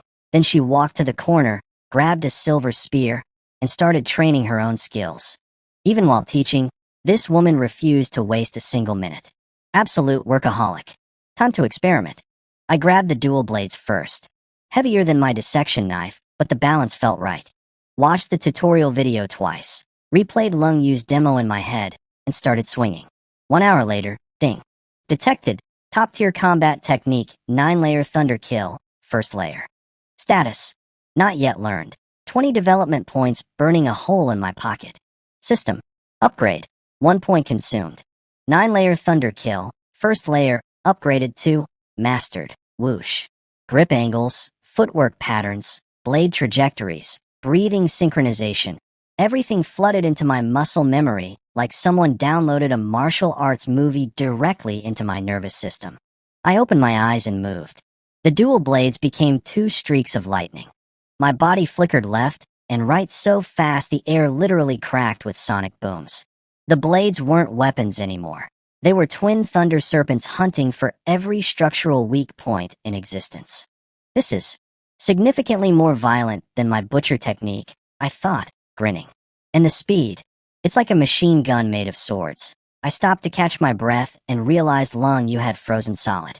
She was standing in the corner, spear in hand, mouth slightly open, staring at me like I'd just grown a second head. Chinyi, her voice was hoarse, actually trembling. Have you practiced 9-layer thunderkill before? I scratched my nose. Poker face, activated. Nope, just watched your demo and the video twice. Felt similar to my dissection technique, so I gave it a shot. Was I too slow, teacher? Too slow? The look on her face was priceless. She wanted to hit me. I could see the spear twitching in her hand. Because what I'd just casually demonstrated wasn't beginner, it wasn't even intermediate, it was full mastery. The kind of mastery that takes years. She'd picked up this same technique after hitting 50% development, already a veteran powerhouse, and it took her a week just to learn the basics. I'd watched a video twice and was doing backflips with it. Are you sure you've never practiced this before? She was practically begging me to confess. Honestly, never. Maybe it's because I'm used to cutting up pigs? The hand field transfers, you know? I could see the internal struggle. Half of her wanted to celebrate discovering a once-in-a-century genius. The other half wanted to beat me with her spear for being so annoyingly casual about it. Don't get cocky, she managed, forcing her teacher voice back on. Speed without foundation is dangerous. Go try the other techniques. But her eyes told a different story. Behind that icy composure, Lung-Yu had just realized something that probably kept her up all night. She hadn't just found a talented rookie. She'd found a monster. And she had front row seats. The next 4 hours were basically me speed-running Lung-Yu's entire worldview into the ground. I put down the dual blades and picked up a shield and single-handed sword. Let me try this mountain river shield sword thing. Ding. Detected. Mountain river shield sword art. First layer. Status. Not yet learned. System. Upgrade. 1 point gone. Instantly my brain filled with shield angles, block timing, counterattack patterns. The works. I planted my feet, raised the shield, and suddenly I wasn't a lightning-fast assassin anymore. I was a fortress. Clang. Clang. My shield kept appearing exactly where the imaginary enemy needed to strike, followed immediately by a vicious throat-slash counter. Defense and murder, perfectly balanced, as all things should be. Lung-Yu was mid-sip on her water when she saw this. Her hand jerked, and she nearly dropped the cup. I could see her thinking, how does a pig butcher move like a military grandmaster? Before she could process that, I grabbed a spear. Azure Dragon Spear, fluid and serpentine, like a river of death. Ding. Mastered. Overlord Spear, raw power, each thrust shaking the room with concussive force. Ding. Mastered. Cloud-piercing thrust, single-point destruction, the spear tip breaking the sound barrier with a shriek that hurt your teeth. Ding. Mastered. My method was simple. Pick up weapon. Fumble with it for 30 minutes until the system registered, not yet learned. Then, dump 1 development point. Instant mastery. Move to next weapon. Repeat. 5 elite combat techniques. 5 development points. For hours. All mastered to proficient level. The training room looked like a war zone. The alloy floor was covered in spear scratches. I wiped my sweat and turned to Lung-Yu with my best innocent face. Teacher, they all feel pretty natural? I can't really pick a favorite. How'd I do? She stared at me like I'd just casually bench-pressed the moon. How'd you do? She took a very deep, very controlled breath. You call that how'd I do? She'd prepared hours of coaching notes, common mistakes, difficulty spikes, training tips for each technique. All of it was now completely useless because I'd blasted through every single one like they were tutorial levels in a video game. Monster. Absolute monster, she muttered internally. I could see the words forming behind her eyes. She cleared her throat and assembled what was left of her dignity. Your form is acceptable. But pretty moves in a training room mean nothing without real combat experience. She turned away from me. I'm 90% sure it was because she couldn't look at my face without her martial arts pride crumbling. Tomorrow, noon, association entrance. I'm personally taking you to B-rank territory to find 3-star beasts. Maybe even peak 3-star. Only real life or death fights will show you which weapon truly belongs in your hands. Yes, teacher. Thank you. The second I walked out the door, I heard her slump against the wall. Through the closing door, I caught her whisper. What kind of freak is this kid? Watched 2 videos and mastered everything? I've trained Spear for 20 years and his casual demo just now looked better than mine. Walking home, the night breeze was cooling. I mentally reviewed all 5 fighting styles. The explosive dual blades, the fortress shield sword, the versatile spears. Any normal warrior trying to juggle 5 completely different combat systems would have their energy channels explode from the contradictions. But my perfected radio calisthenics gave me inhuman body coordination, and my tiger leopard thunder breathing had reinforced every bone and organ to ridiculous levels. Switching between 5 styles felt like changing TV channels. Click, click, click. No interference. No conflict. Being overpowered is surprisingly convenient. Home. Door open. Smell of food. Chinga was sitting at the dinner table in a yellow silk nightgown, eating a bowl of beast meat porridge after her training session. She looked up when I walked in, first with a flash of happiness, then immediately switched to detective mode. She stood up, walked over, and sniffed me like a police dog. You showered? My heart rate spiked. Women's intuition is the real superpower in this world. No, I was drenched in sweat, so I used Teacher Lung Yu's dry cleaning spray. Couldn't exactly drip all over a 6-star warrior's private training room, right? Smooth. Natural. I pulled her close and kissed her cheek before she could interrogate further. Why are you still up? Waiting for me. Her stern face crumbled instantly. Who's waiting for you?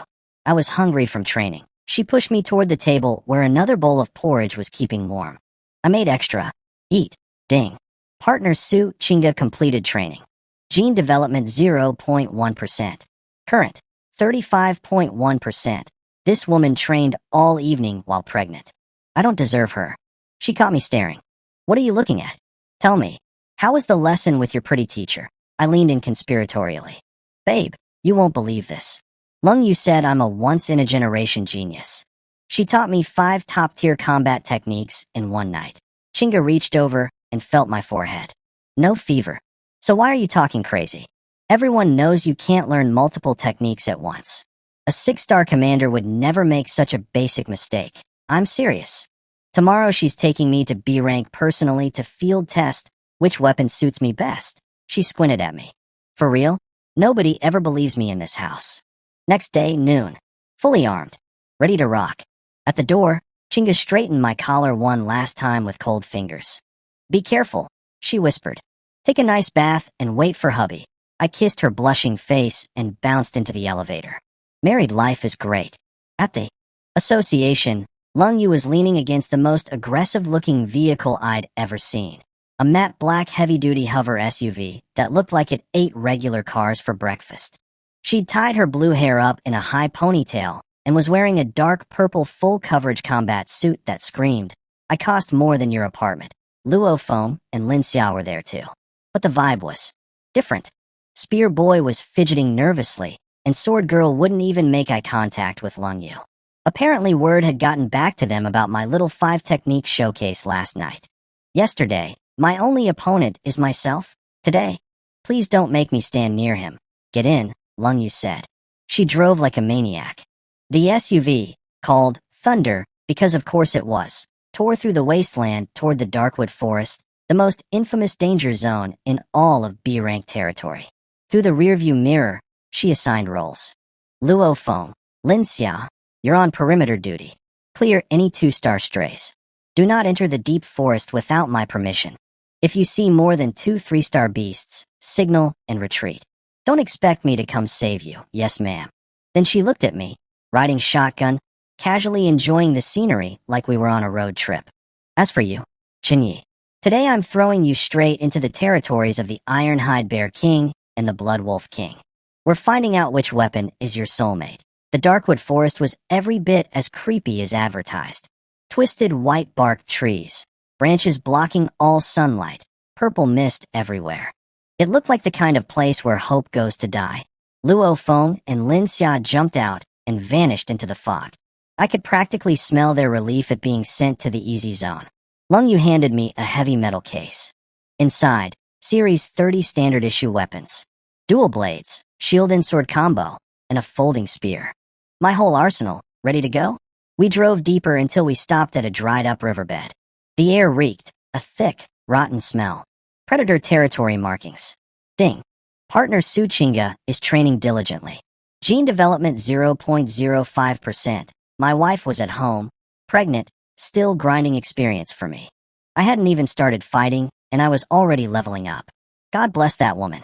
Lung Yu pointed at a massive dark cave. That's the Ironhide Bear King's den.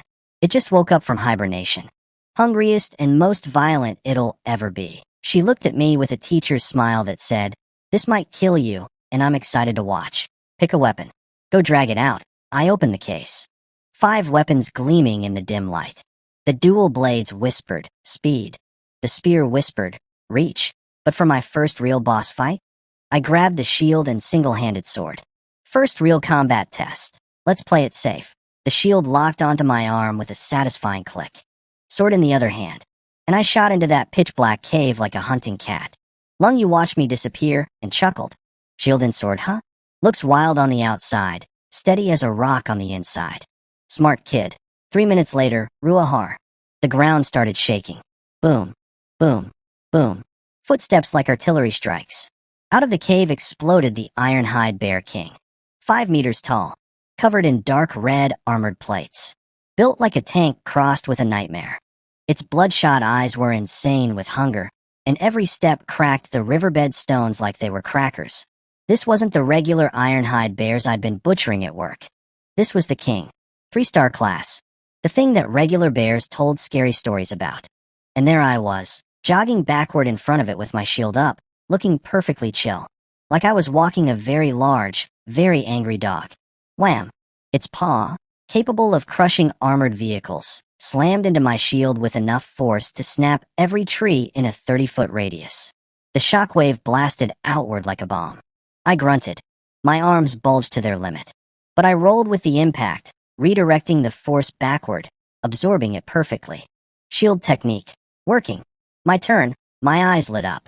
I spun right, using the momentum, and my sword carved a silver crescent aimed straight for the Bear King's armpit. The universal weak spot of every Ironhide bear I'd ever dissected. SCRECH. Sparks flew as steel met armor. Then that satisfying, meaty thunk of blade finding flesh. First blood. On a Bear King.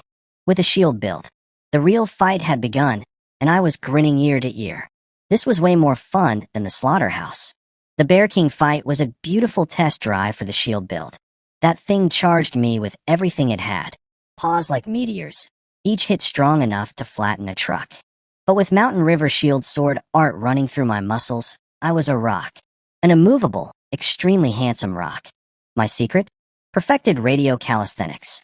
Every ounce of force that monster threw at me, I redirected through my toes, knees, and hips straight into the ground. The riverbed cracked. My shield didn't budge a millimeter. Lung Yu was watching from a distance, arms crossed, clearly prepared to jump in and save me. Instead, she got to watch me make a 5-meter armored death machine look stupid. The Bear King lost its mind.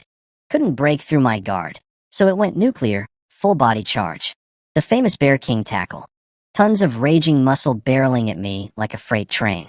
Been waiting for exactly this. I activated thunder breathing, stepped forward into the charge, tilted my shield at an angle, and let the impact spin off sideways like water off a windmill. At the exact same moment, my sword came out and carved one beautiful arc across the Bear King's belly, right along the weakest fold in its armor. Splush. Guts. Blood. Everywhere. The Bear King screamed, stumbled forward, smashed through 3 trees, and collapsed. Lung Yu strolled over, looking at me like I'd personally offended her by being too good. That counter timing was flawless. Even I can't nitpick it. Shield blade style suits you. She casually shot a tranquilizer into the dying Bear King's neck. So, how'd it feel? I flicked blood off my sword. Honest answer? Safe. But slow. I felt restricted. Like fighting in a straitjacket. Years of speed killing at the slaughterhouse had wired my brain for maximum output. The shield build kept me alive, sure, but it felt like driving a sports car in first gear. Lung Yu smirked. Figured. Then let's fix that. She pointed toward a rocky slope deeper in the forest. From the shadows came dozens of faint green lights. Eyes. Hundreds of eyes. And a chorus of low, skin-crawling growls. Blood wolf territory. The Wolf King is mid 3-star. Fast, smart, and never alone. They hunt in packs. She raised an eyebrow at me like a dare. Grab the dual blades. Show me if your 9-layer thunder kill can outrun a wolf army. I didn't need to be told twice. I yanked the twin blades from the weapons case, ran my finger along the edge, razor sharp, and launched myself into the darkness. The moment I crossed into their territory, the world lit up with glowing green dots. Everywhere. Behind rocks, on ledges, in the grass. Like evil Christmas lights. A woo. One howl, and suddenly 15 gray blurs were streaking at me from every direction. Adult blood wolves, 2 meters long, insanely fast, built for group kills. I planted my feet, changed my breathing. Tiger leopard thunder breathing shifted from mountain mode to lightning mode. The first wolf lunged for my throat. I flickered. 9-layer thunder kill, first layer, flash step. My blades crossed in a perfect X. The wolf's head separated from its body before it even realized it was dead. Blood painted the gray rocks red. Second wolf. Third wolf. I didn't stop. Didn't pause. I became a black lightning bolt weaving through the pack. This was nothing like the shield fight. This was pure predator mode. Every slash followed a spine or a neck artery. Instincts carved from butchering thousands of animals, now supercharged with Thunder Kill's explosive speed. My feet barely touched the ground. I bounced off rock tips, twisted between snapping jaws, and every time my blades moved, a wolf dropped. The sound of steel cutting flesh became a continuous buzz, like a blender made of swords. Lung Yu's pupils shrank. He doesn't even need to AIM. Every cut follows the spine or carotid like he has X-ray vision. I could feel her struggling to find my ceiling. Spoiler, she couldn't. Then a woo. At the top of the slope, the Wolf King finally lost patience. Twice the size of its pack, silver gray fur bristling, it shattered a boulder with its hind legs and launched at my exposed back like a silver missile. Worst possible timing. I'd just killed 3 wolves and was between strikes. Old force spent. New force not yet gathered. Danger! I heard Lung Yu's foot hit the ground behind me. But I didn't need saving. Boom. Thunder breathing exploded inside me. My body did something that should have been physically impossible. A mid-air forced rotation, torso twisting on pure core strength. Both blades merged into one strike, meeting the Wolf King's claws head-on. Clang. The impact sent me sliding backward, boots digging trenches in the dirt. The Wolf King tumbled several times, landing with one paw shredded and bloody. We stared at each other. It was furious. I was thrilled. Come on. I charged straight back in, grinning like a maniac. Because this was it. The dual blades. The speed. The razor-thin margin between killing and being killed. This wasn't just fighting. This was my butcher's art, elevated to its final form. The shield kept me safe, but these blades made me feel alive. Right when I was about to dive back in for round 2 with the Wolf King, Lung Yu's voice cut through the chaos. Stop. Switch to spear. A silver streak whistled past my ear. She'd thrown the spear from 50 meters away and it buried itself in the rocks right in front of me, still vibrating. Show off. I pulled it out. The Wolf King saw me swap weapons and thought. Opportunity. It lunged. Bad call, Wolfie. Spear in hand, my entire vibe changed. If dual blades were lightning, then this was a thunderstorm with a mailing address. First strike, Azure Dragon Spear. I rolled my hips into the thrust, and the spear came alive. Whipping, spiraling, sealing off every possible escape route the Wolf King had. The tip kissed its right shoulder and drew a line of blood. I wasn't trying to kill it yet. I was feeling this weapon. And oh man, 1 inch longer, 1 inch stronger, is absolutely real. The reach was intoxicating. Second strike, Overlord Spear. The Wolf King came back swinging, claws ripping through the air. I swung the spear shaft sideways, channeling Tiger Leopard thunder breathing straight through the metal. Gong. The collision sounded like a church bell the size of a building. The Wolf King's own force bounced right back into its body. I could hear its bones creaking from here. Then I flipped the spear and slammed the butt end into its stomach, launching it backward. Third strike, cloud-piercing thrust. The Wolf King was tumbling through the air. Perfect target. I planted my feet, sank all my energy down through my spine, and focused everything, into the tip of the spear. Die one thrust. One lightning bolt of pure destruction. The spear punched through the Wolf King's skull and kept going, pinning its massive body to a boulder behind it like a butterfly in a collection. Legs dangling, blood running down the stone. Total silence. The surviving wolves took one look at their king mounted on a rock like a trophy, howled in despair, and scattered into the fog. Smart dogs. Lung Yu walked over. Her face had gone past shock into full system crash. Blue screen of death behind those beautiful eyes. You just used 3 completely different spear styles. In sequence. Seamlessly. In your first live combat, Azure Dragon's flexibility. Overlord's raw power. Cloud Piercing's lethal precision. 3 philosophies, 3 techniques, stitched together like they were always meant to be one move. I yanked the spear out of the Wolf King's forehead, flicked off a chunk of brain matter, and grinned at her. Feels pretty good, teacher. The spear's way more satisfying than a butcher knife. She grabbed her own forehead like she was developing a migraine.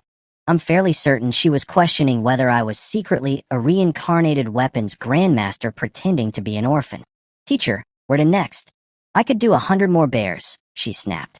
100 bears? You just want free meat, don't you? Fair accusation. Not wrong. We're going back. I need to completely redo your training plan. Your progress has already exceeded every projection I had. On the drive home, the car was dead silent.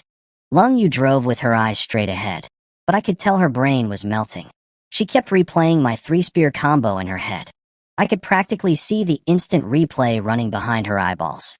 Apparently, she was comparing me to some legendary figure called Kong Longshin, a weapons master who could wield any weapon at 4-star level. One of humanity's top 12 fighters. And she thought I was on the same trajectory. At 2-star. Officially. In the back seat, Luo Feng and Lin Xia caught Lung Yu smiling in the rearview mirror. The Ice Queen was smiling. They both sank into their seats like their souls had left their bodies. Back at the association, Lung Yu dismissed the other 2 and took me to her private training room. Door closed. Serious face on. So, after today's field tests, are you convinced the spear is your destiny weapon? I nodded honestly. The reach and power are unmatched. It felt incredible. Her eyes lit up with teacher pride. Your 3 spears in one display today was historically unprecedented. If you specialize in spear arts with my guidance, I'm confident I can push you to peak 3-star within 6 months. Maybe even touch 4-star. She was practically vibrating with excitement. And inside my head, I was thinking something very different. See, Lung Yu wanted me to choose. Pick one weapon. Commit. Specialize. But here's the thing about me. I'm greedy. Dual blades felt like flying. Shield and sword felt like being invincible. And the spear felt like being a god of war. Kids pick one option. Adults? Adults take everything. Back in the training room, Lung Yu was watching me with those proud teacher eyes, fully expecting me to grab the spear and pledge my eternal loyalty to the way of the pointy stick. I walked to the weapon rack, reached out with my right hand, grabbed the spear. Lung Yu's face lit up like a Christmas tree. Her Ice Queen mask cracked, and actual JOY leaked through. In her mind, we were now master and student, bound by sacred spear tradition, walking the path of pokeology together forever. Then my left hand grabbed the shield and sword. Her smile froze so fast I swear I heard it crack. Chunyi, what are you doing? She stormed over, full lecture mode activated. Martial arts is about purity of purpose.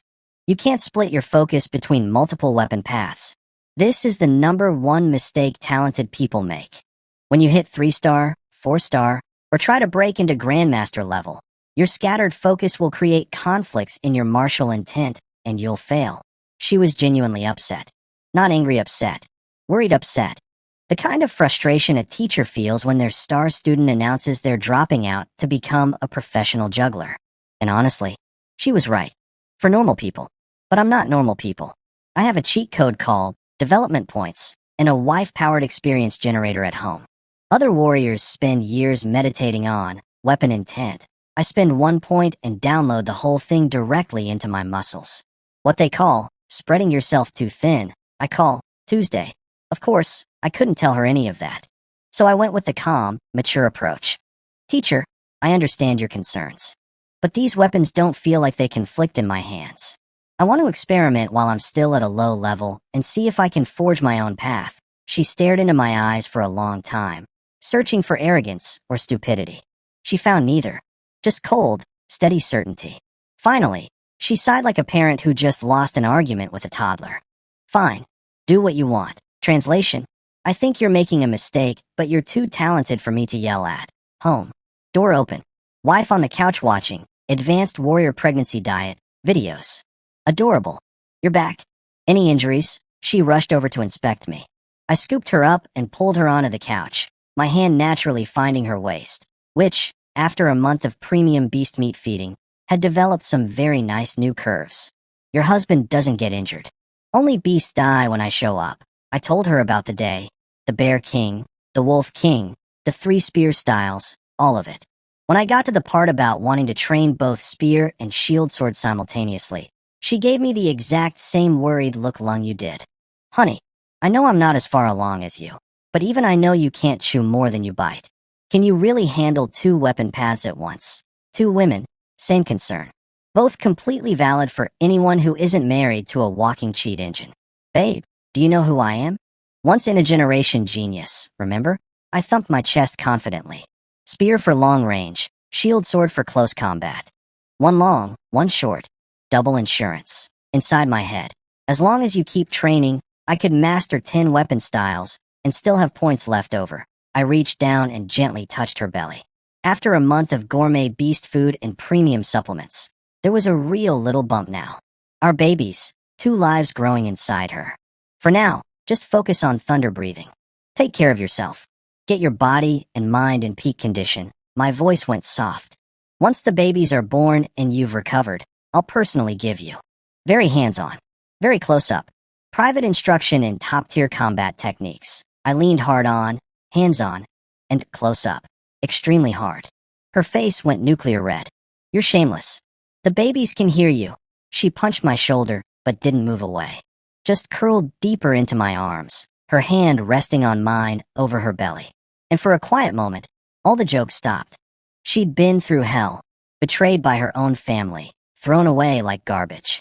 Now she was a real warrior, married to someone who'd burn the world down for her, carrying new life inside her. I'll do whatever you say, she murmured, voice full of that soft, new mother warmth. I held her tighter and thought, this right here, this warmth, this trust, this little family, is worth more than every weapon technique in the world. But also, I'm definitely learning all of them. Because adults don't choose. Adults take everything. Next morning, I kissed my sleeping wife's forehead and slipped out.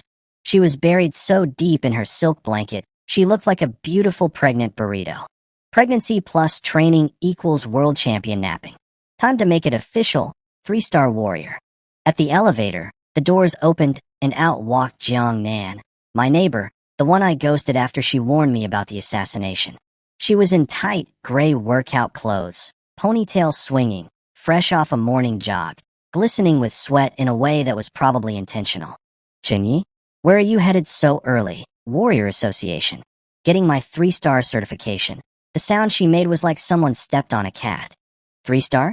Didn't you just certify 2-star like a month ago? She'd been stuck at 2-star for 2 years. 19%.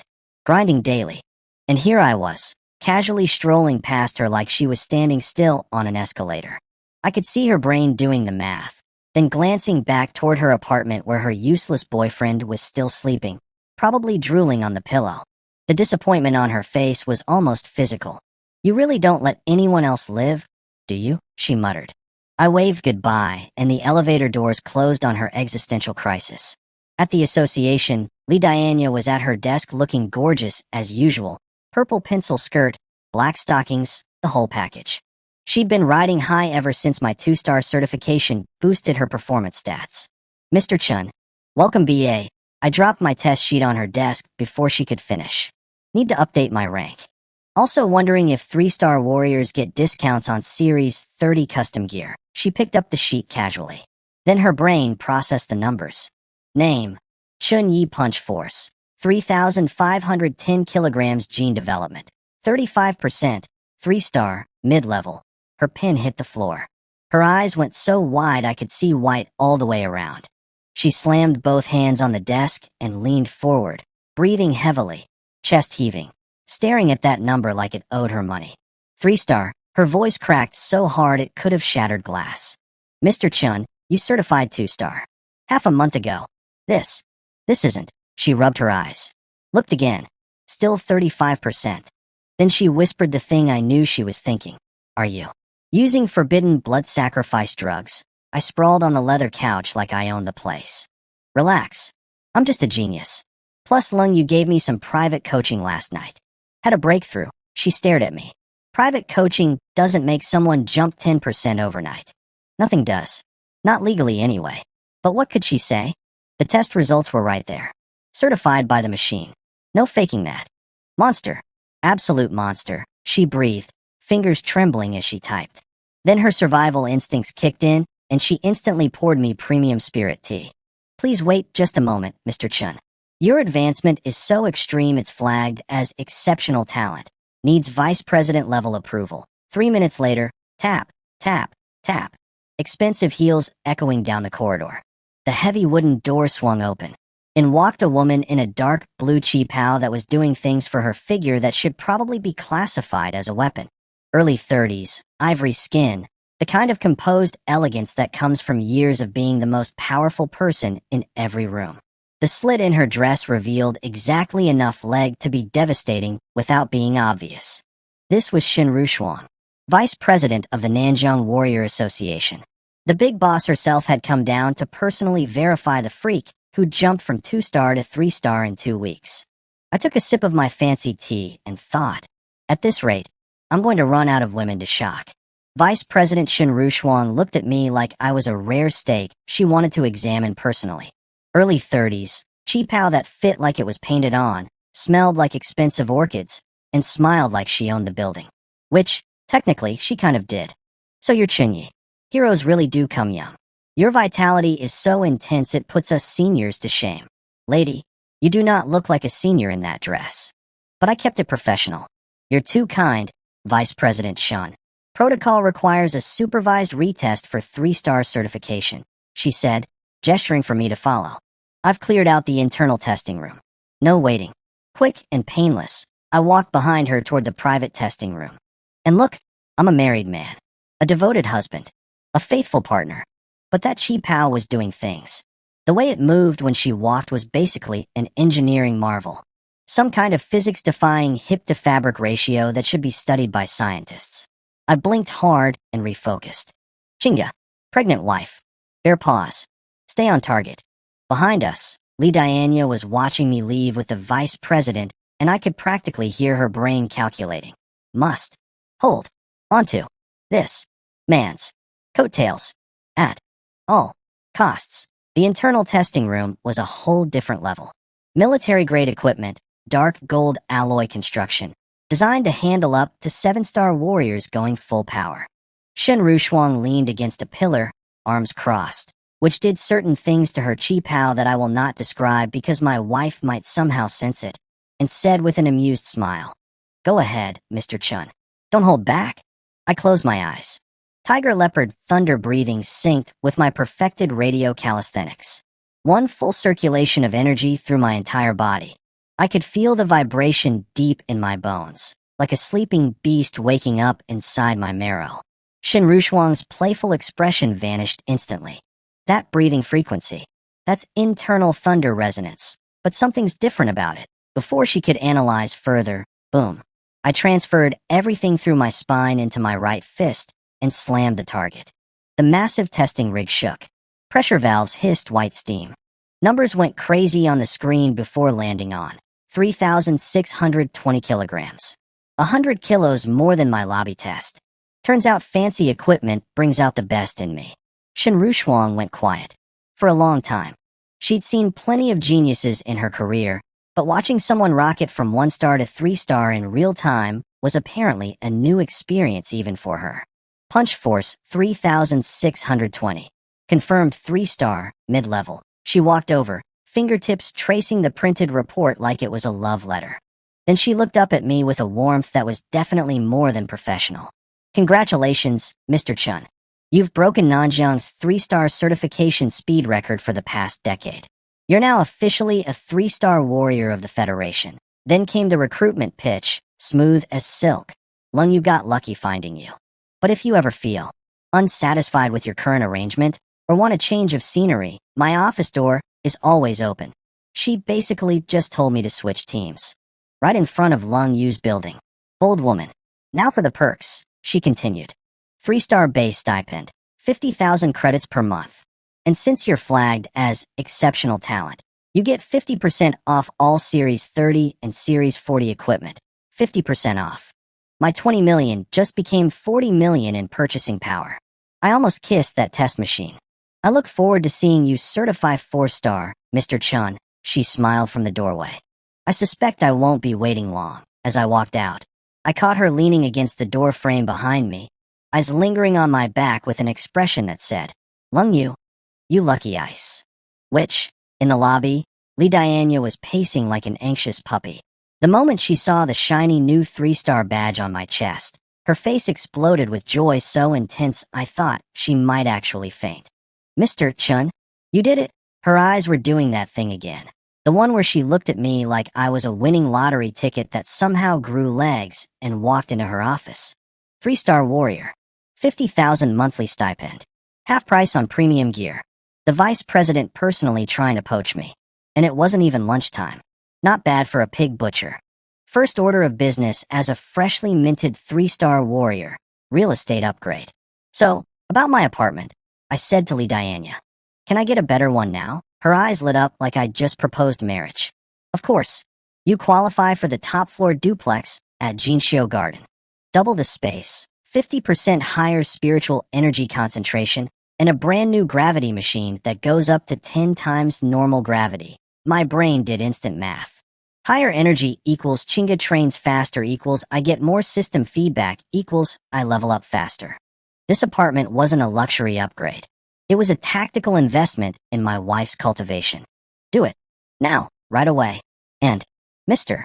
Chun, you can just call me Xiaoya. She leaned forward, voice dripping honey, black stocking legs crossed, body language screaming. I am available for apartment viewings and literally anything else. Then she offered to personally come, help me set up the apartment, and clean the rooms. The way she was leaning, her intentions were about as subtle as a billboard. I looked at her. She gazed back with hopeful eyes. Xiaoya, I said. Yes, she breathed. Are you a 2-star warrior? Record scratch. Ice water. Her flirtatious smile crashed into a wall of confusion. Cool, just curious. Thanks for the paperwork. Bye. I was out the door before she could reboot. Here's the cold math that nobody wants to hear. My system gives me 10 times whatever my partner cultivates. Li Dianya is a 1-star warrior who clearly spends more time on her makeup than her training. The return on investment would be basically zero. Like buying a sports car that runs on AAA batteries. Now, if hypothetically, someone like Lung Yu or Vice President Shin became closer, the experience feedback would be astronomical.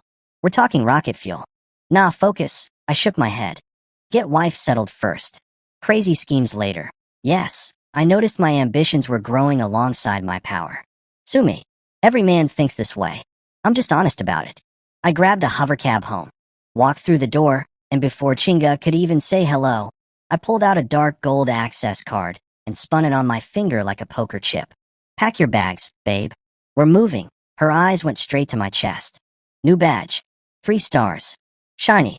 You actually passed? She jumped up so fast her belly protested, and she had to grab her own waist. I caught her instantly. Careful. The baby just filed a complaint.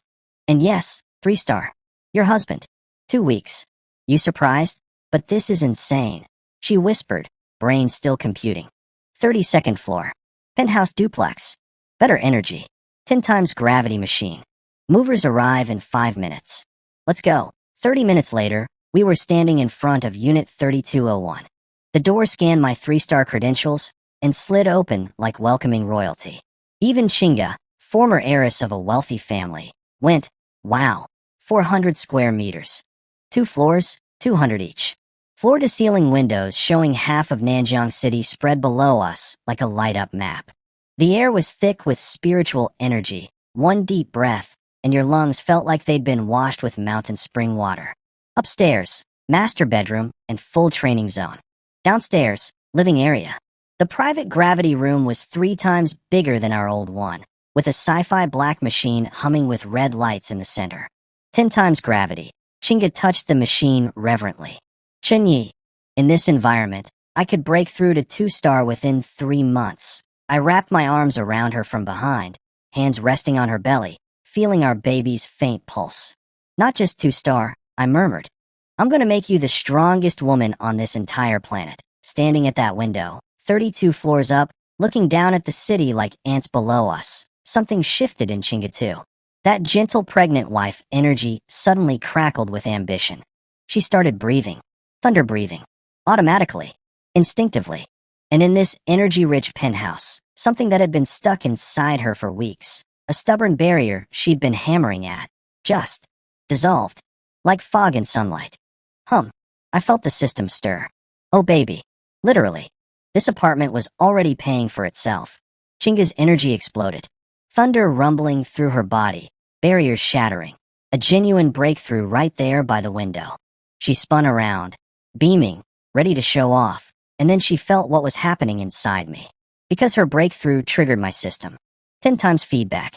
And this time, it wasn't a gentle 0.1%. Boom. 5%. In one shot. Gene development. 40.1%. 4-star. My bones felt like they'd been replaced with steel cables. My blood was thick and heavy like liquid metal. The air around me was literally shaking. The bulletproof windows were creaking from the pressure. Chinga stood there watching her husband accidentally turn into an ancient war god and looked genuinely terrified. Fair. I probably looked terrifying. 5 minutes later, I finally pulled the energy back in. Opened my eyes. 4-star. The line between beginner warriors and the real deal. In Nanjiang, 4-star warriors hold leadership positions. They command 100-man squads on the battlefield. And I just crossed that threshold because my wife looked out a window and got inspired. Babe, you're my lucky star. I grabbed her and started spinning her around in front of the giant window like a rom-com finale. Stop. The baby is dizzy. She was smacking my shoulders, but couldn't hide her shock. Your energy just now was scarier than the Su family elders. Did you secretly break through again? All thanks to my hard-working wife. I buried my face in her neck. This woman just gave me a 5% boost by having an emotional moment near a pretty view.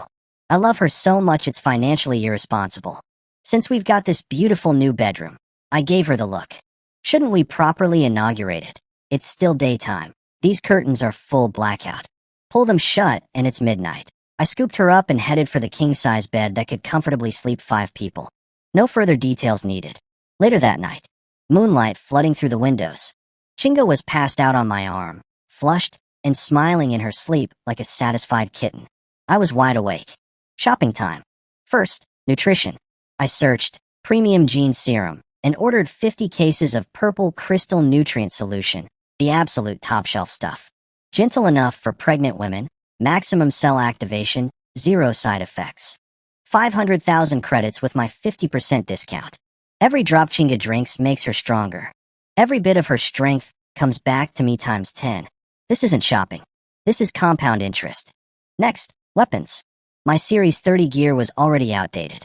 I was 4-star now. I grabbed the full Series 40 loadout, a 40-type Siegebreaker spear, and a 40-type Dark Iron Shield sword set. 1,500,000 after discount. Then, combat techniques.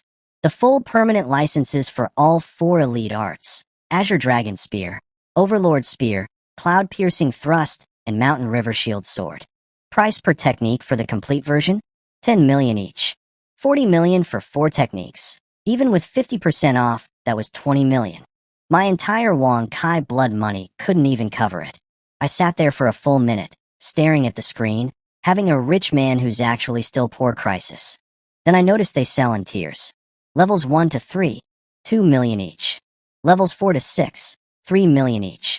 Levels 7 to 9, 5 million each. Okay, levels 1 through 6. That's 5 million per technique. For techniques, 20 million. Plus gear and 50 cases of supplements. Total, 2,000 million. Wait, I ran the numbers 6 times. Equipment weapons, 1.5 million. 50 cases of purple crystal, 500k.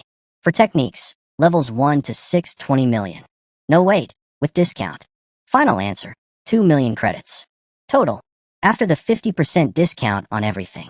I hit confirm purchase before my brain could talk me out of it. Ding, payment successful. Combat technique licenses registered. Series 40 equipment and nutrient supply arriving tomorrow morning. I looked at my bank balance. From 21 million to almost nothing. 2 weeks ago, I was calculating whether I could afford 5,000 credit medicine. Tonight, I just blew 20 million in one shopping spree, and my only regret was that I couldn't buy more. Gonna need a new income source, I muttered, looking at my sleeping wife.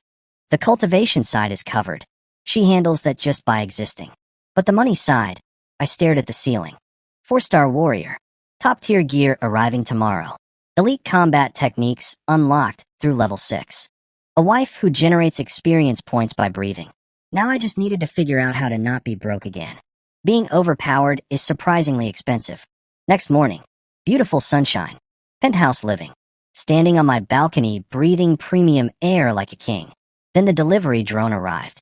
50 cases of purple crystal nutrient solution, a full series 40 combat armor set, a siegebreaker spear, and a shield sword combo. My living room looked like a weapons depot had a baby with a pharmacy.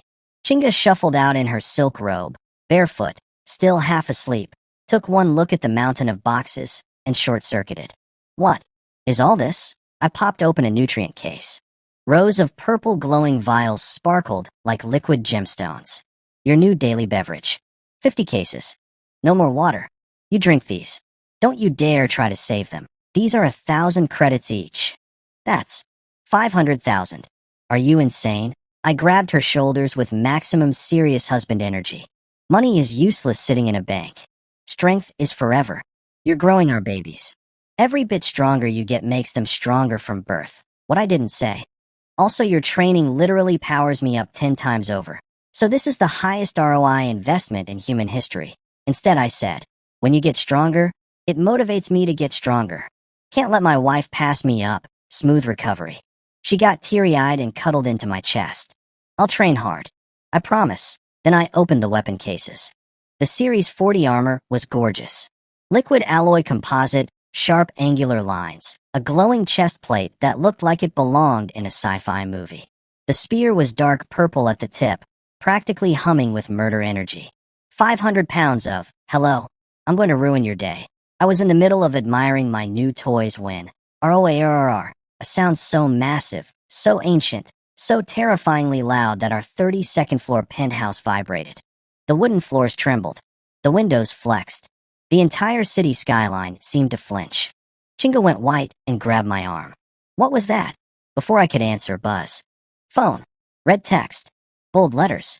Emergency conscription order. 3-star warrior Chunyi, Nanjiang City, is under level 1 combat alert.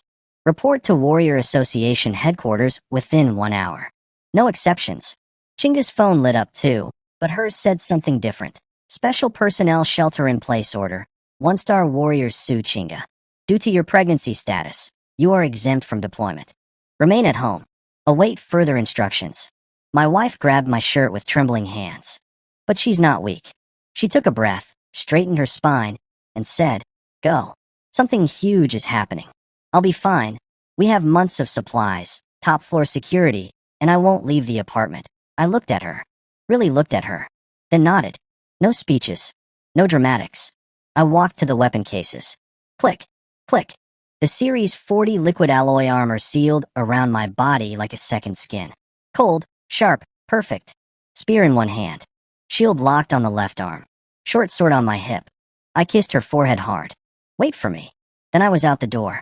In the elevator, every floor added more people. Anxious faces. Combat gear. Nervous whispers. When Jiangnan stepped in and saw the 3-star badge on my chest, she literally choked. Chun Wai, morning. The elevator kept filling.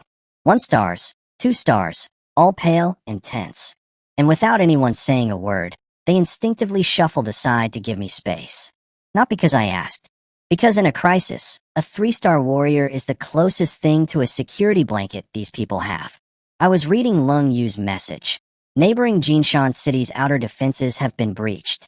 A beast tide has erupted from the mountain forests. Satellite imagery confirms a beast emperor, beyond 7-star, is leading the charge. Jinshan City has gone dark. All communication lost. All Nanjiang warriors 3-star and above. Mobilize immediately for Jinshan City reinforcement. You're leading a 5-person squad. Luo Feng, Lin Xia, plus 2 2-star warriors. You are squad captain. Do not be reckless. I stared at that message. Beast Emperor. Beyond 7-star. An entire city gone silent. And they were sending me. A secretly 4-star warrior with a 3-star badge, armed with gear I'd owned for 12 hours, leading a team that included a guy who thought poking bears was art. I looked at my reflection in the elevator's metal wall. Full battle armor. War spear on my back. Shield on my arm. Well, I muttered to myself, yesterday I was worried about being broke. Today I might be dead, at least I won't be bored. A beast emperor. Beyond 7-star. Leading an army of tens of thousands of monsters to flatten an entire city. And they were calling in every warrior 3-star and above to go stop it. Cool. Cool.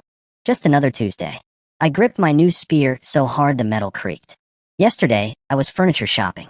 Today I might be dying. The elevator hit the ground floor, and I stepped into chaos. Thousands of warriors packed into the assembly hall, and every single face said the same thing. I might not come home tonight. Gone were the cocky attitudes and lazy stances. Just grim, silent soldiers. I walked in wearing my Series 40 liquid alloy armor, and the whispering started immediately. Is that Series 40 gear? That's for 4-star warriors. The weight alone is 1,000 pounds.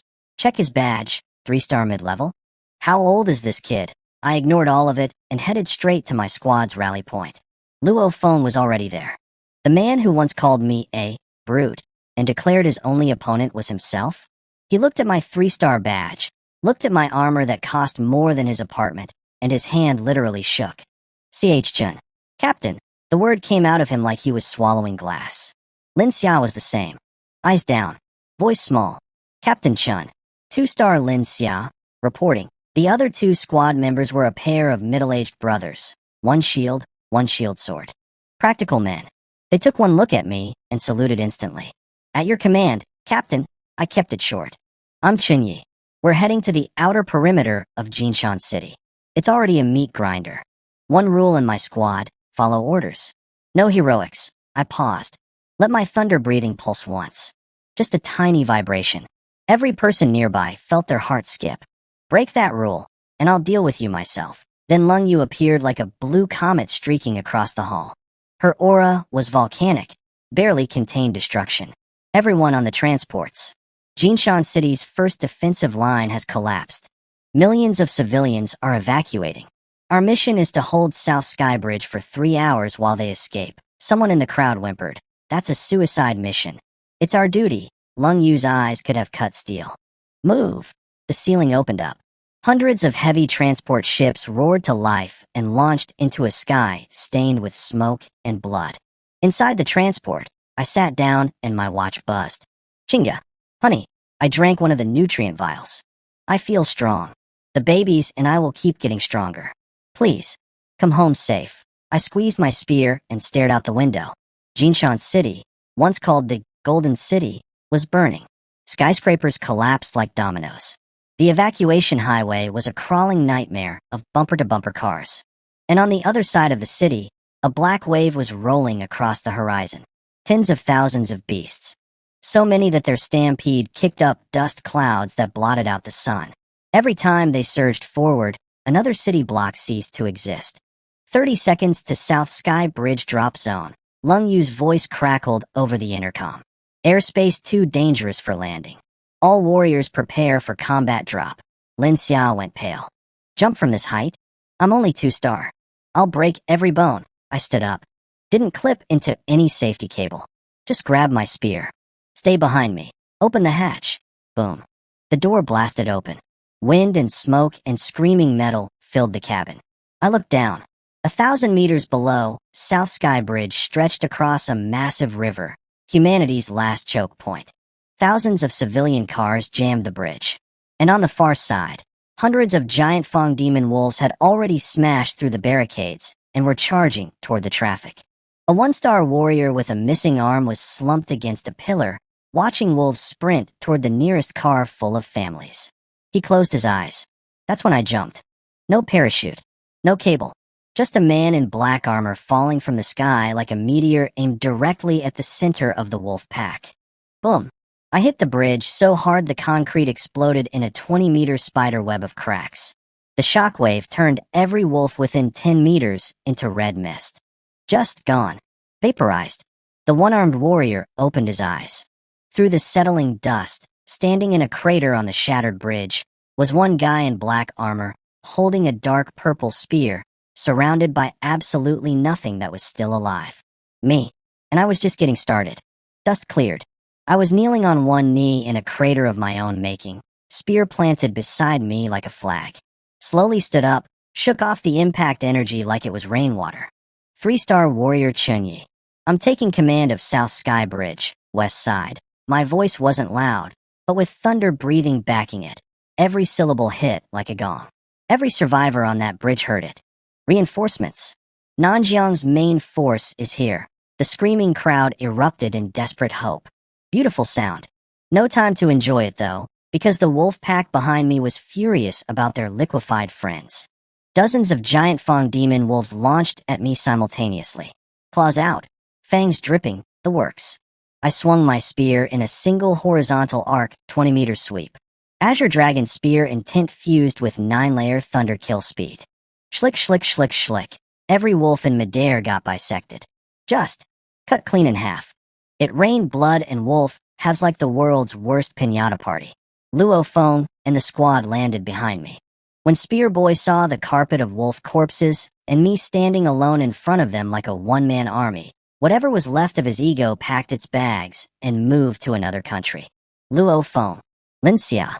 Guard the flanks. Keep flying beasts away from the civilian vehicles. Go. They scrambled without a word. Good. No more attitude problems. Funny how mass slaughter fixes interpersonal issues. But I wasn't watching them. I was staring through the fog at the other end of the bridge. Something big was coming. Tum, tum, tum. Each footstep shook the bridge like an earthquake. Abandoned tanks were getting kicked aside like tin cans. Then it emerged from the smoke, a hardshell behemoth. Body like a small building, covered in rock-like armor plates, glowing red eyes locked directly on me. 4-star, early stage. Leader class beast. Captain, fall back. That's a behemoth. 3-star warriors can't break its armor. Some veteran screamed behind me. 3-star can't, huh? Good thing I'm not actually 3-star. I stopped holding back. Pushed my energy to 40%, full 4-star output. Then I charged. Straight at the living mountain. A kilometer away, Lung Yu saw this on her monitor and actually stood up from her command chair. Chen Wai, retreat, static. Her order never reached me. Communication jammed. Convenient. The behemoth wound up its right fist, a boulder-wrapped wrecking ball the size of a car, and slammed it down at me with enough force to split the bridge in half. To everyone watching, this was the moment the brave young warrior died.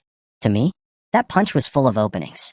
Anatomy mastery plus elite combat techniques plus 40.1% development meant I could see every flaw in its attack, like reading a children's book.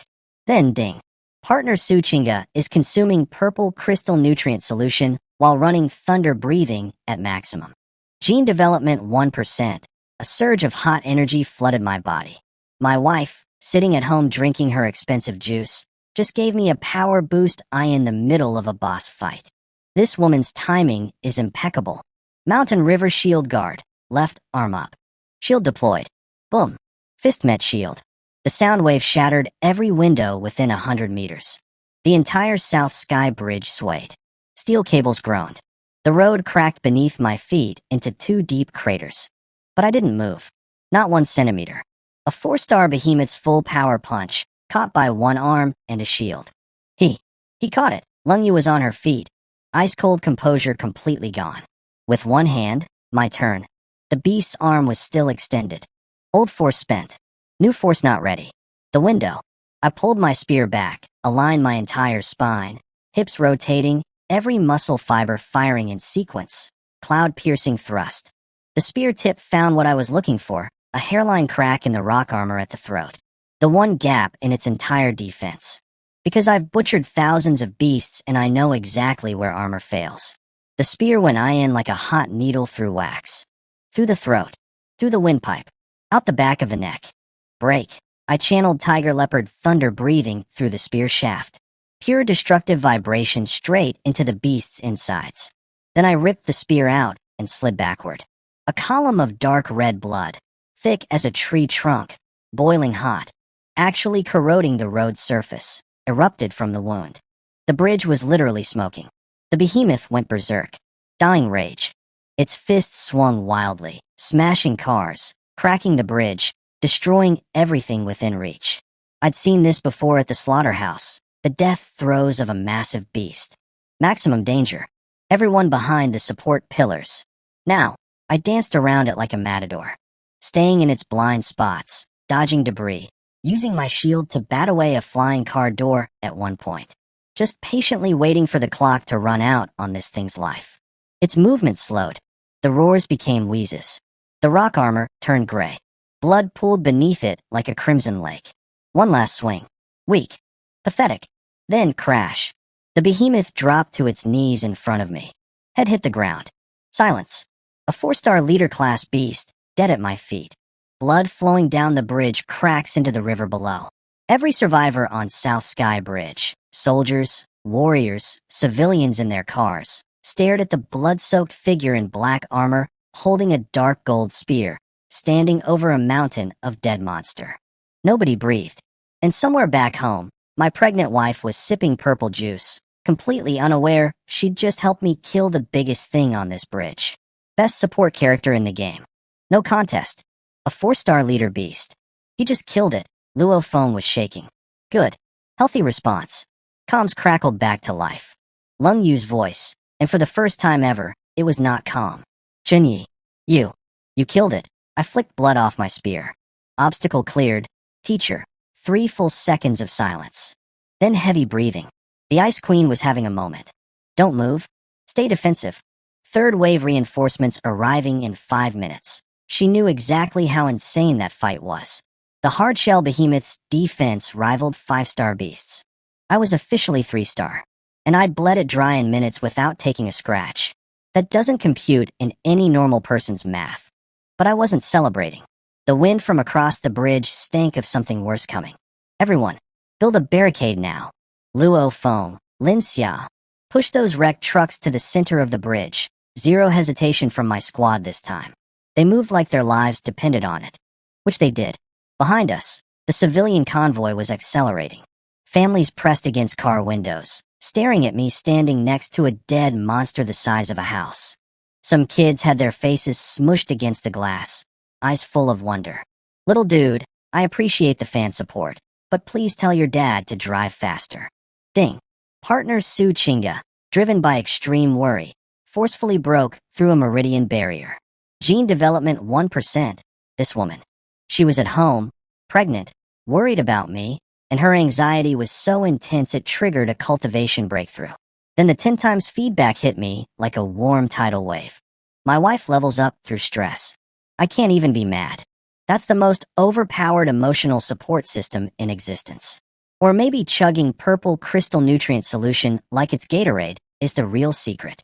Either way, another 0.1% for me. Thanks, babe. Keep worrying. Lovingly. Then the sky went dark. Not clouds. Birds. Thousands of black rot vultures with 3-meter wingspans, diving at the evacuation convoy like a feathered apocalypse. They target the weak, civilians, children, anyone who can't fight back. Air attack. Protect the convoy. Lin Xia screamed, slashing at a diving vulture. But these things were smart. Hit and run. Dive, scratch, retreat to altitude. Impossible to pin down with ground weapons. Unless you have a very long stick. Teacher said it best, I muttered. 1 inch longer, 1 inch stronger. I took a breath and started spinning my spear overhead. Azure Dragon Spear, Sixth layer. Dragon soars to heaven. The spear moved so fast it created a visible tornado above me. Air screaming, debris flying, thunder breathing channeling through the metal shaft until the wind itself started howling like dragons. Then I became a human anti-aircraft cannon. I didn't aim at individual birds. I didn't need to. The spear's rotation turned 30 meters of airspace into an absolute death zone. Any vulture stupid enough to dive toward the convoy entered my range and instantly became a shower of feathers and meat chunks. Luo Feng's jaw was somewhere around his ankles. Captain, is that a spear or a weather event? 10 years of spear training, and he finally understood what king of all weapons actually meant. It wasn't about poking things. It was about controlling space, dictating who lives and dies within your domain. Blood and feathers rained down as I walked alongside the convoy, spinning my spear like a helicopter blade of death, escorting every car toward safety. Then, boom. Deep in Jinshan City, a 200-story landmark building just collapsed, like someone flicked it over. And rising from the dust cloud, wreathed in dark purple flames, was a shape, 50 meters long, wings that blocked out what was left of the sky. Even from kilometers away, the pressure hit us like a physical wall. Warriors on the bridge froze. Some dropped to their knees, unable to breathe. The air itself felt heavier, like gravity had opinions. The Beast Emperor. I looked up through the smoke and locked eyes with that thing circling above the burning city like a god surveying its kingdom. My hands didn't shake. No sweat. Just my heartbeat getting faster, and not from fear. From excitement. Commander Lung Yu. I spoke into comms. Where's backup? Because that big guy up there. It just started moving. Lung Yu's voice crackled through my earpiece, and for the first time, she sounded genuinely scared. That's the Purple Flame Thunder Eagle.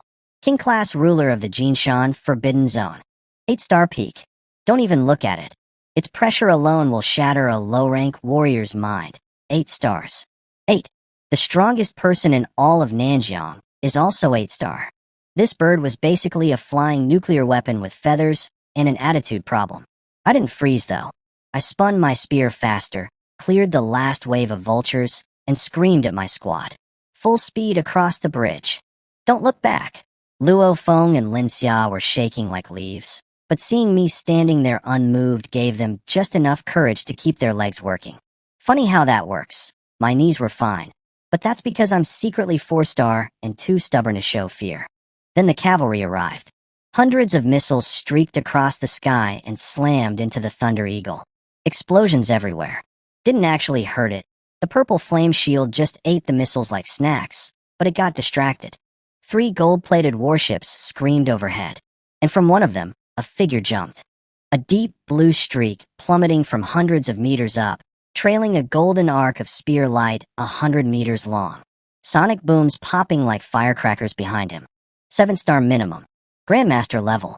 This absolute legend carved a wall of pure battle energy across the sky, a kilometer wide, and caught every single lightning bolt the Thunder Eagle threw at us.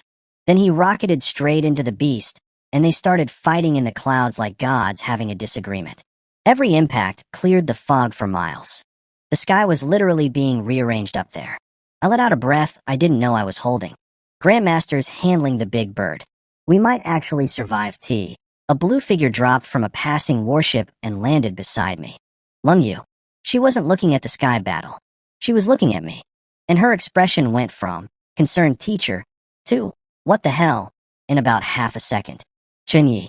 You. Her voice was trembling. 6-star warriors can sense energy signatures like radar. And what she was reading off me right now was not 3-star. 4-star? You've reached 4-star? How many secrets are you hiding? Great question, teacher. Unfortunately, the universe chose this exact moment to interrupt. Boom. The Thunder Eagle, furious at the Grandmaster, flapped its wings and unleashed a storm of purple lightning bolts the size of trees. Several of them aimed directly at the bridge, at the civilian convoy. Lung Yu didn't hesitate. She shoved me aside, raised her ice blue spear, and generated a wall of frozen energy to block the incoming apocalypse. 6-star versus 8-star spillover damage. The ice wall lasted about 1 second. It shattered like glass. The impact hit Lung Yu full force. She flew backward, blood spraying from her mouth, crashing directly into my arms. Her combat suit was soaked red. Her energy was chaotic, meridians burned by purple fire, consciousness fading fast. Teacher. I caught her. She was broken, physically, energetically.